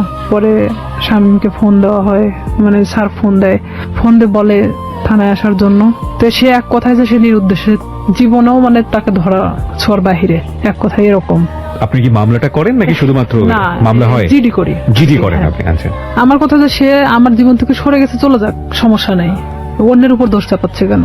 পরে সে আমার কাছে অনেক ফোন দিয়ে ক্ষমা টমা চায় যে আমি জীবনে তোমার লাইফ সম্পর্কে কিছু বলবো না, যা হয়েছে হয়েছে, তুমি এটা উঠায় নাও। তো একদিকে দেখা যায় যে ভালোবাসার ক্ষেত্রে আমি তুলেও দেই সেটা। পরে এটা নিয়ে যার কথা বললাম, যে অফিসারের কথা, এই এক পর্যায়ে সে আমাকে বিয়ে করতে চায়, যেটা সবাই জানে গেছে। ঠিক আছে আমি তোমাকে বিয়ে করব। আর সে কিন্তু ডাইরেক্ট সাব ইন্সপেক্টর। আমি জানতাম যে সে বিবাহিত না, সে এতদিনও আমাকে কিন্তু বলতো সে বিবাহিত না। ওকে, যেই ভদ্রলোকের কথা আপনি বলছেন তার সঙ্গে আপনার একটা রটনা চারদিকে হয়েছিল। চারদিকে মানে এটা শুধু শামীম ঘটাইছিল। ওকে, But তো উনি এটা- রাজি হয়েছিলেন এক পর্যায়ে আপনাকে বিয়ে করার রাজি জন্য? হয়েছিলেন এইভাবে যে তার সাথে আমার এর মধ্যে কিছুটা মানে সম্পর্ক এভাবে গড়ে ওঠে যে শামীম যখন এভাবে ছড়াচ্ছিল তখন আমার ডিপার্টমেন্টাল দিক থেকেও ওই যে মেয়েটার সাথে ওর কানেকশন ছিল, হুম, সে আবার আমার ডিপার্টমেন্টে এভাবে ছড়াচ্ছে আচ্ছা। যে আমি তাকে বিয়ে করছি। তা আমার ডিপার্টমেন্টে অনেকেই জানতো যে আমি তাকে বিয়ে করে ফেলছি। তো সেখানে দেখা যাচ্ছে সে আমাকে এক কথায় বলে দেয় যে যেটা ঘটে গেছে তাহলে আমি তোমাকে বিয়ে করব। ওকে, সে আমাকে তো আপনি পছন্দ বিয়ে করতো। করেন এক পর্যায়ে? এক পর্যায়ে আমি তাকে আমার ফ্যামিলির অনুমতি নিয়ে বিয়ে করি। আমি বলি এটা যে- আপনার জন্য একটা ভালোই প্রস্তাব ছিল আমি হ্যাঁ। বলবো। আমার ফ্যামিলি বলে যে হ্যাঁ ঠিক আছে, পছন্দ হলে বিয়ে করাটাই ভালো হবে, যেহেতু এটা গুজব ছড়াই গেছে। তখন আমি তাকে বলে যে ঠিক আছে ফ্যামিলিগতভাবে আমরা বিয়ে করবো। সে বলে যে আমরা এখন এভাবে তো ছুটি পাই না, তা আমরা নিজে নিজে করে নিই, পরে আমরা ফ্যামিলিগতভাবে ইয়ে করে নেব। তো এখানে আমি কিন্তু সেটা রাজি হয়ে যাই। ঠিক তার 1.5 মাস থেকে 2 মাসের মাথায় আমি জানতে পারি সে বিবাহিত, তার বাচ্চা বলছে। তখন যেটা সেটা আপনি বিয়ের আগে তাকে জিজ্ঞাসা করেননি? আমি জিজ্ঞেস করছি অনেকবার, কিন্তু বিয়ের আগে ওইভাবে আমি অতটা ক্লোজ ছিলাম না ও তার কি সাথে। বলেছে যে না আমি বিবাহিত না? না, ও অনেকবার স্বীকার করছে যে আমি বিবাহিত না। তো জানলেন আপনি, জানার পর? জানার পরে আমি তখন অনেকটাই কষ্ট পাই। কষ্ট পাওয়ার পরে কষ্ট পাবেন কি? আমি তো যতদূর জানি যে এটা একটা মানে মারাত্মক রকমের আইন ভঙ্গন, এবং হ্যাঁ। পুলিশের এত বড় একটা অনেক পোস্টে বড়। থেকে সে এই ধরনের কাজ করেছে মানে তো হ্যাঁ। তার ক্লোজ হয়ে যাওয়ার অনেক কথা। কষ্ট পাই। কষ্ট পাওয়ার পরে ওকে আমি বলি যে এটা আমার সাথে করার কি দরকার ছিল। বাট সাহসটা পায় কিভাবে? হ্যাঁ, সে সাহসটা পাইছে এভাবেই যে একটা ছেলে আমাকে এভাবে হ্যারাস করতেছে, তার সম্পর্কে তো আমি তার সাথে ডিসকাস করতাম। সেটা তো অন্য হিসাব, এটা তো ইনফর্মাল হ্যাঁ। হিসাব, কিন্তু ফর্মালি তো যদি যায় তাহলে তো চাকরি ফর্মালিটি থাকবে হিসাবে না। সে এটাই ভাবতেছিল মেয়েটা তো এত কিছুর পরেও যেহেতু প্রকাশ করে নাই, তাহলে আমার ব্যাপারটাও হয়তো ওইভাবে প্রকাশ করবে না। ওকে, তার কিন্তু মধ্যে ফার্স্ট ওয়াইফ তো হ্যাঁ। ঝামেলা করতে পারে। কনফিডেন্স এরকম ছিল। আচ্ছা, তখন এরকম যখন আমি দেখলাম যে না আইনার সাথে আমার সংসার করা সম্ভব না, তখন আমি কিভাবে আমার ফ্যামিলিকে বলবো আবার যে আমি বিয়ে করার পরে এখন সংসার করতে চাচ্ছি না। না সম্ভব না কেন ভাবলেন? শুধু এই বিয়েটা সম্ভব না মিথ্যার মানে কারণে? তার বাচ্চা আছে, 2টা বাচ্চা, অলরেডি 2টা বাচ্চা তার। ওয়াইফের সঙ্গে কথা হয়েছিল প্রথম? তার প্রথম ওয়াইফের সাথে আমি কথা বলছি। কি বলেন উনি? প্রথম উনি- ওয়াইফ জানতো বিষয়টা? ওনার প্রথম ওয়াইফ জানতো বিষয়টা কিরকম। ইনার সাথে যখন সম্পর্কটা হয়, বাট বিয়ে না এমনিতেই, তখন উনি আমাকে বলতো আমার ভাবির সাথে কথা বলো। আপনাকে ওনার ভবিষ্যতে হ্যাঁ, কথা বলতো মানে? ওনার ভাবি মানে Forward, ওনার কেন কথা বলতো? ওয়াইফ ওনার ভাবি সাজতো। তাহলে কি এখানে দেখা যাচ্ছে না যে ওনার ওয়াইফ ব্যাপারটা জানতো? ওকে, ব্যাপারটা শুধু আমি জানতাম না। ভাবির সঙ্গে কি বিষয়ে কথা বলতেন? এই ভাবির বিয়ের সঙ্গে বিষয়ে কথা কিভাবে বলতেন? বিষয়ে কথা বলতাম, আমি বলতাম যে আমি তোকে পছন্দ করি। বলে যে হ্যাঁ পছন্দ, সে তো আমাকে বলে যে তুমি ওকে পছন্দ করো। মানে অনেক বিষয় নিয়ে আসল কথা এক কথায় যে একটা প্রেমিক প্রেমিকার মধ্যে একটা ভাবি আসলে যা হয় সেসব কিছু একটা ওয়াইফ হলে তো কখনো মানা সম্ভব না আমার মতে। মানে ওনার ওয়াইফের সঙ্গে কথা হতো ঠিকই, কিন্তু আসলে আমি জানতাম ওনার ভাবি, ওনার ভাবি হিসেবে, এবং উনিও সেটাই বলতো যে আমি ওনার ভাবি হই। ওনার বাচ্চাদের সাথে আমি কথা বলতাম, কারণ আমি জানতাম যে ওনার ভাইয়ের বাচ্চা এগুলো। এক পর্যায়ে সে যখন আমি সংসার করব না তখন বলে যে কেন করবা না, আমি কি এমন একটা কথাই তো ভুল বলছি, তো আমার তো তোমাকে পালার মতো সামর্থ্য আছে, এটা সেটা আমাকে অনেক কিছু বোঝায়। তাই আমি বলি ঠিক আছে তাহলে আমি বাচ্চা কাচ্চা নিয়ে নেই, যেহেতু আমারও তো একটা লাইফ আছে। সে বলে যে না এখন বাচ্চা নিতে হবে না, এটা সেটা, মানে সে কোনো প্রকার আমাকে বাচ্চা নিতে দিবে না। তার মানে তখন কি আমি এটা বুঝবো না যে আমার লাইফের যত টাকা পয়সা আছে তারা আমার দিক গ্রাস করানোর চেষ্টা করতেছে? ক্রমশ সে আমার দিকে মানে টাকা পয়সা সবকিছু থেকে মানে আমার থেকে চাইতে শুরু করে। সে আমাকে দেওয়ার দূরের কথা, সে নিজেই আমার থেকে নিতে শুরু করে। ব্রেকআপ হতে হতে হতে হতে এখন লাস্ট পর্যায়ে আমাদের টোটালি ব্রেকআপ হয়ে গেছে। ওকে, এই পর্যায়ে এসে ব্রেকআপের পরে শামীম এসে করতেছে কি, আমার বিভিন্ন ফেসবুক আইডি খুলতেছে, বিভিন্ন ছবি আপডেট করতেছে, মানে যেখানে আমি কখনো ফেসবুক চালাই না সেখানে দেখা যাচ্ছে ফেসবুক চালানো হচ্ছে। মানে আমার নামে অনেক কিছু করা হচ্ছে যে আমি নাকি আবারও বিয়ে করছি, কিন্তু আবারও এলাকার মধ্যে এক ধরনের গুজব ছড়ানো হচ্ছে। অনেক কিছু আমাকে একদিক থেকে শামীম আবারও চাপের মুখে রাখছে। মানে মাঝখানের জীবনটা ছিল একরকম, আর ফার্স্ট লাইফ আর এই লাস্ট লাইফটা আবার আগের মতো। ওকে, তো এখানে আমি শামীমকে অনেক ফোর্স করি যে দেখ আগে তো আমি অনেক নিরীহ একটা মানুষ ছিলাম, কিন্তু আমি আমার সার্ভিস লাইফ 5 বছর, এখন কিন্তু উঠে দাঁড়ানোর মতো শক্তি আমার আছে। তো আমার সাথে এমন কোনো কিছু করো না যেটাতে তোমারও ক্ষতি হবে বাট সবার ক্ষতি হবে। সো রাইট নাও আপনি যেটা বলছেন যে আপনি যাকে বিয়ে করলেন তার সঙ্গে আপনার ডিভোর্স, হ্যাঁ এখন ডিভোর্স থেকে আপনি দিয়ে দিয়েছেন। হ্যাঁ আমি নিজে আপনি কোনো আইনি অ্যাকশনও নেননি? আসলে কি নিব, নিয়ে লাভটা কি? আমি এটা করছিলাম যে তার নামে আমি জিডি করছিলাম, মামলা করার মানে সিদ্ধান্ত নিয়েছিলাম আমার ফ্যামিলি থেকে। পরে মানে যখন আমার ফ্যামিলি, আমার বড় জ্যাঠা বলে যে যা হবার তা তো হয়ে গেছে, এই জিডি মামলা মোকদ্দমা, তারা আসলে এক ধরনের সরল সোজা মানুষ। তারা চাচ্ছে যে আসলে এগুলো করার কি দরকার, যা হবার তা তো হয়ে গেছে। ওকে, সেখানে তো মামলার দিক থেকে দেখা যাচ্ছে যে সে আমাকে মিথ্যা বলে হয়তো আমাকে বিয়ে করছে, কিন্তু তারপর থেকে তো আমাকে সে মানে ছাড়তে চাচ্ছে না। মানে বিষয়টা জটিল আকার ধারণ করতে সবকিছু মিলিয়ে, এই জন্য আপনি আর আবার পরবর্তীতে আগান এখানে দেখা যাচ্ছে যে আমার লাইফেও অনেক ক্ষতি হয়ে যেত, যে ওনার ওয়াইফ যদি টোটালি না করতে যায়, তার সাথে আমার কোনো যোগাযোগ হয়নি। তাহলে সেক্ষেত্রে আপনি তাহলে প্রবলেমে সেক্ষেত্রে পড়তেন। উনি যদি আমাকে বিভাগীয় একটা মামলা দিত, আমি থাকতে আমার হাজবেন্ডকে সে ফুসলিয়ে বিয়ে করছে, তার হাজবেন্ডও হয়তো এই কথা বলে উঠতো যে আমাকে সে ফুসলাইছিল, কারণ তাহলে সেটার সেক্ষেত্রে কোনো আপনি প্রমাণ নাই। বিপদে পড়তেন। তো সেখানে দেখা যাচ্ছে যে আমার কথাগুলো ভিত্তিহীন ছিল। আমি সবকিছু ভাবে আবারও সেখান থেকে সবকিছু ক্লোজ করে চলে আসছি। এরপরেই কি আপনার পিছনে স্বামী আবার দৌড়দৌড়ি শুরু করে? হ্যাঁ, এখন ও আবারও আমার পিছনে। ওকে বিয়ে শাদী করেনি? ও বিয়ে করছে, বিয়ে করার পর বউ ছাড়া দিছে, তারপরে আবার আপনার পিছনে? হ্যাঁ, এখন ও চাচ্ছে যে আমি। এখন কি করছে? ফেসবুকে আপনার নামে স্ক্যান্ডাল তৈরি করার চেষ্টা করছে। ফেসবুকে স্ক্যান্ডাল তৈরি করাটা খুব সহজ এই কারণে যে আমরা যারা সাধারণ মানুষ আছি, যারা এই অনুষ্ঠানটা শুনছেন, বিশেষ করে তাদের মধ্যে অনেকেই আছেন তারা খুব সহজ সরল। তারা একটা স্ক্রিনশট দেখলেই মনে করেন যে না জানি কি আছে এর মধ্যে, এই ঘটনা ছি ছি ছি ছি ছি। যে আমাদের সবারই একটা বড় সমস্যা হচ্ছে, আমরা সবাই ফার্স্ট ইমপ্রেশনে চিন্তা করি, ফার্স্ট ইমোশন। রাস্তায় একটা ঘটনা ঘটছে, কেউ একজন মার খাচ্ছে, আপনার মনে হবে সে চুরি করেছে, সে কারণে সে মার খাচ্ছে, এবং দৌড় দিয়ে গিয়ে আপনি দুটো মেরে চলে আসলেন। এই যে মনে হওয়ার ব্যাপারটা, এটা আমাদের ফার্স্ট ইমোশন ম্যাক্সিমাম টাইমই রং থাকে। আমরা কখনো বিহাইন্ড দ্য রিজন কখনো চিন্তা করি না, কজ কিংবা প্রুফ বিহাইন্ড দ্য রিজন কখনো চিন্তা করি না। একটু ঠান্ডা মাথায় 2 মিনিট ভেবে যে ওটার প্রতি আমাদের রিয়াকশনটা কি হবে সেটা জানাই না। কোন একটা পোস্ট দেখলাম, ইচ্ছা মতো গালিগালাজ। কিছুদিন আগে, আমি নাম মেনশন করবো না, আমাদের খুব বিখ্যাত প্রিয় একজন ক্রিকেটার তার বোনকে নিয়ে ছবি দিয়েছে ফেসবুকে, সেখানে আস্তাগফিরুল্লাহ, মানে এত বাজে কমেন্টস। এই যে মেন্টালিটি গুলো না, এই মেন্টালিটি গুলোর প্রধানতম কারণ হচ্ছে আমরা ফেসবুকটাকে খুব হালকা ভাবে নেই। আমরা মনে করি যে এখানে একটা কমেন্টস দিলাম, দিলেই কি না দিলেই কি, এমন একটা জগৎ, এটার সাথে বাস্তবের কোনো যোগাযোগ নেই। কিন্তু এটা ভুল, কারণ দিন দিন এটা এত বেশি ক্রাউডি একটা প্লেস হচ্ছে, এখানে আপনি যেটাই করেন না কেন, যাই করেন না কেন, সেটা কিন্তু একটা ছাপ রেখে দেয়। ভুল করলেও সেটা একটা ছাপ রেখে দেয়, এবং একই সাথে ভালো করলেও সেটা একটা সম্মান বয়ে নিয়ে আসে। আমরা কেউই ভুল শুদ্ধের ঊর্ধ্বে না, কিন্তু এই যে স্ক্যান্ডাল তৈরি করা কিংবা একজনের নামে বদনাম রটানো, একজনকে বিপদে ফেলা, এটা করা ওটা করা, এই ব্যাপারগুলো না খুব সহজেই করা যায়। কারণ আমরা যদি বলি, আমাদের বাঙালি সেন্স এই জিনিসগুলো খুব ইন্টারেস্টিং। আমরা দেখবেন যে খাওয়াস পছন্দ করি। সিম্পল একটা উদাহরণ, মাটি খোঁড়া হচ্ছে, সেখানে 10 জন লোক দাঁড়িয়ে থেকে দেখছে, আপনিও দাঁড়িয়ে থেকে দেখছেন, নতুন কিছু নেই, বাট আমরা খুব কৌতূহল প্রবণ একটা জাতি। তো সেই জায়গাতে যখন এই ধরনের ক্যাওয়াস তৈরি হয়, বিভিন্ন মানুষ সেই ক্যাওয়াস তৈরি করার সুযোগ নেন, কারণ ক্যাওয়াস খুব অতি সহজেই তৈরি করা যায়।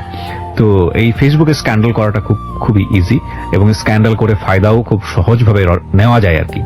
তো আমাদের মতো মানুষ, বিশেষ করে আমাদের রিয়াদের মতো মানুষ, তাদের জন্য, তাদের ফিউচারটাকে নষ্ট করার জন্য এই ধরনের স্ক্যান্ডাল এটা খুব কাজে লাগে। কিন্তু একটা কথা হচ্ছে কি ভাই, দিন শেষে গড জাস্টিফিকেশন বলে একটা ব্যাপার আছে, ঈশ্বরের মার। হ্যাঁ, এবং এটা খুব ভয়াবহ। ঠিক আছে, একজন মানুষকে বিপদে ফেলার জন্য আপনি যদি কোনো চেষ্টা করে থাকেন, তাহলে নিশ্চিতভাবে আপনি ধরে নেন আপনিও সে বিপদে পড়বেন।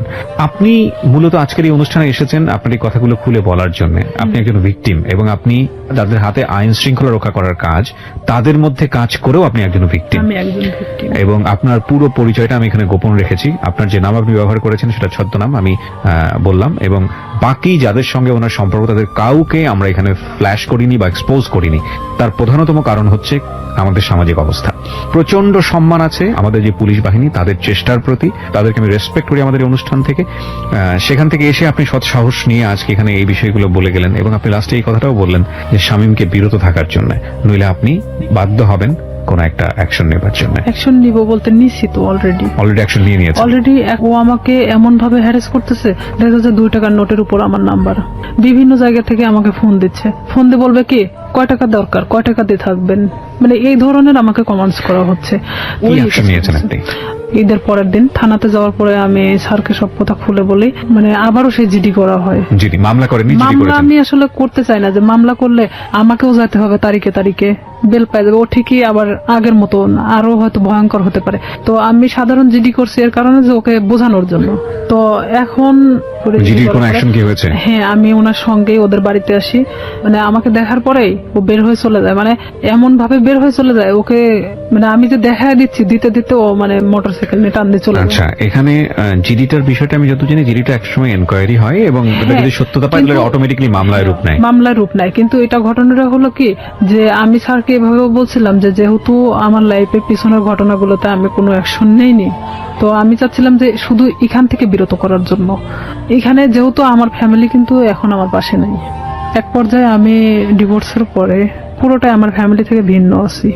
তো কেউ যেহেতু আমার পাশে নেই, সেখানে তো আর আমার লড়াই করে কোনো লাভ নেই। আমি চাচ্ছি যে সে যেন আমাকে ডিস্টার্বটা না করে। তাহলে তো আমি ফুললি আমার মতো জীবন যাপন করতে পারতেছি না, আমি আমার ফ্যামিলির উপর নির্ভরশীল, না আমি অন্য কারোর উপর। সবাইকে একটা বিষয় সতর্ক করছি, যারা আজকের এই অনুষ্ঠানটা শুনছেন, আমি জানি অনেকেই সতর্ক হবেন না, তারপরও দুই একজন তো নিশ্চয়ই হবেন, সেজন্যই বলি কোনো ধরনের কোনো ডকুমেন্টস বা কাউকে যদি আপনার মনে হয় যে আপনি তাকে হেয় করবেন, যে কোনো ভাবে হোক সামাজিকভাবে হেয় করবেন, সেই রকম কোনো ডকুমেন্টস যদি পাবলিকলি আপনি ওপেন করেন, ফেসবুকে হোক বা অন্য যে কোনো কোথাও হোক, আপনি যদি ওপেন করেন without his or her permission, যাকে আপনি এটা ওপেন করছেন, যাকে আপনি এক্সপোজ করছেন, যাই করেন না কেন, আপনি যদি তার অনুমতি ছাড়া এটা করেন, সেটা কিন্তু আইসিটি অ্যাক্টে আপনার এগেইনস্টে খুব কঠিনতম একটা মামলা হয়ে যাবে। এবং আপনার কিন্তু কোনো জাস্টিফিকেশন নাই একটা মানুষকে, সে ভুল করুক বা অন্যায় করুক নাই করুক, তার কোনো প্রুফ দিয়ে আপনি সেটা ফেসবুকে একটা প্রচারণা চালাবেন। কারণ সামাজিক মর্যাদা যদি ক্ষতি হয়, সেই সামাজিক মর্যাদা ক্ষতির ঘানি কিন্তু আপনাকে টানতে হবে, এবং এগুলো কিন্তু নিয়ম আছে, আইন আছে। সুতরাং কোন ধরনের মন্তব্য করা থেকে শুরু করে, কাউকে হেয় করা থেকে শুরু করে, এবং ফেসবুকে এমন কোনো কারো বিরুদ্ধে কোনো ডকুমেন্টস, সেটা প্রোপাগান্ডা ছড়ানোর জন্য হোক বা কারো বিরুদ্ধে কোনো ফায়দা নেবার জন্য হোক, যদি আপনারা কখনো এটা করে থাকেন কোনো মেয়ের বিরুদ্ধে, কোনো ছেলের বিরুদ্ধে, যার কোনো বিরুদ্ধে, তার মানে আপনি বিপদে আছেন। সুতরাং এটা প্লিজ করবেন না, কারণ সে যে কোনো মুহূর্তে আপনার এই বিষয়গুলোকে ইস্যু করে আপনার এগেইনস্টে মামলা করতে পারবে। আপনারা যদি মনে হয় এরকম কাজ করে কাউকে সামাজিকভাবে হেয় করবেন, তাহলে মোদ্দা কথা হচ্ছে আপনি নিজে নিজের বিপদ ডেকে নিয়ে আসছেন। সুতরাং সচেতন হন। আজকে হয়তো রিয়া জিডি পর্যন্ত থেমে আছে, কিন্তু আমি বিশ্বাস করি বাংলাদেশের পরিবর্তন আসছে। অনেক রিয়া জিডির কথা চিন্তাও করবে না, তারা সরাসরি মামলা দিয়ে বসবে, এবং এসব বিষয়ে মামলায় কিন্তু বাংলাদেশ সরকার খুবই খুবই খুবই অ্যাক্টিভ। অনেক ধন্যবাদ, আপনি এখানে সাহস করে এসেছেন। আপনার মাধ্যমে একটা মেসেজ আমি আজকে সবাইকে দিতে চাইলাম, এবং সেটা মনে হয় অনেকেই পেয়েছেন। আমরা সবসময় একটা কথা বলবো যে একজনের জীবন গল্প আরেকজনের শিক্ষা হোক। কাউকে কোনোভাবেই ছোট করাটা আমাদের মূল উদ্দেশ্য নয়, এবং মূল টার্গেটটাই হবে সে যেই হোক না কেন, তাকে আলটিমেটলি সে যত যদি ভিকটিমও হয়, সে যদি কাউকে অপরাধও করে, তাহলে তাকে সঠিক পথে নিয়ে আসা, এবং সেটা সুন্দরভাবে। একটা মানুষকে শাস্তি দেওয়াটাই মূল কথা নয়, একটা মানুষ যাতে শাস্তি না পায় তাকে সুন্দর করে বুঝিয়ে বারবার সেখান থেকে ফিরিয়ে নিয়ে আসা। উনি শামীমের ক্ষেত্রে সেটা করে যাচ্ছেন। শামীমকে শুধু একটা আজকের অনুষ্ঠান থেকে একটা কথাই বলার আছে, সেটা হচ্ছে it is the highest time. আমি জানি আপনি এই অনুষ্ঠানটা শুনতেছেন, আমি আপনাকে রিকোয়েস্ট করব, আমি জানি আপনি সমাজে অনেক ভালো কাজ করেছেন, হয়তো বা আপনি আপনার ব্যক্তিগত জায়গা থেকে, আমরা সেগুলোকে রেসপেক্ট করি। আপনি ওনার লাইফে যেভাবে লেগে আছেন, সেটা উনি যেটা বললেন সেটা যদি আমরা মেনে নিই যে সত্য, আমি জানি আপনাকে যদি বক্তব্য দিতে দিতাম তাহলে তো আপনার পক্ষ থেকে কোনো বক্তব্য ছিল, কিন্তু যেহেতু আপনারা স্বামী স্ত্রীর সম্পর্কে নাই, সুতরাং দুজনের জায়গা থেকে, ওনার জায়গা থেকে আমি যতটুকু সত্য নিয়েছি, এই জায়গা থেকে শুধু এতটুকুই বলার আছে, আপনি নিজেকে নিবৃত করুন, থামুন এখানেই, নইলে আপনার জন্য ভবিষ্যৎটা হয়তোবা সুখকর হবে না। কারণ উনি এরপরে হয়তো রেগে গিয়ে বড় কোনো স্টেপ নেবেন। আমরা চাই আপনারা সবাই ভালো থাকুন। আজকের মতো শেষ করছি প্রিয়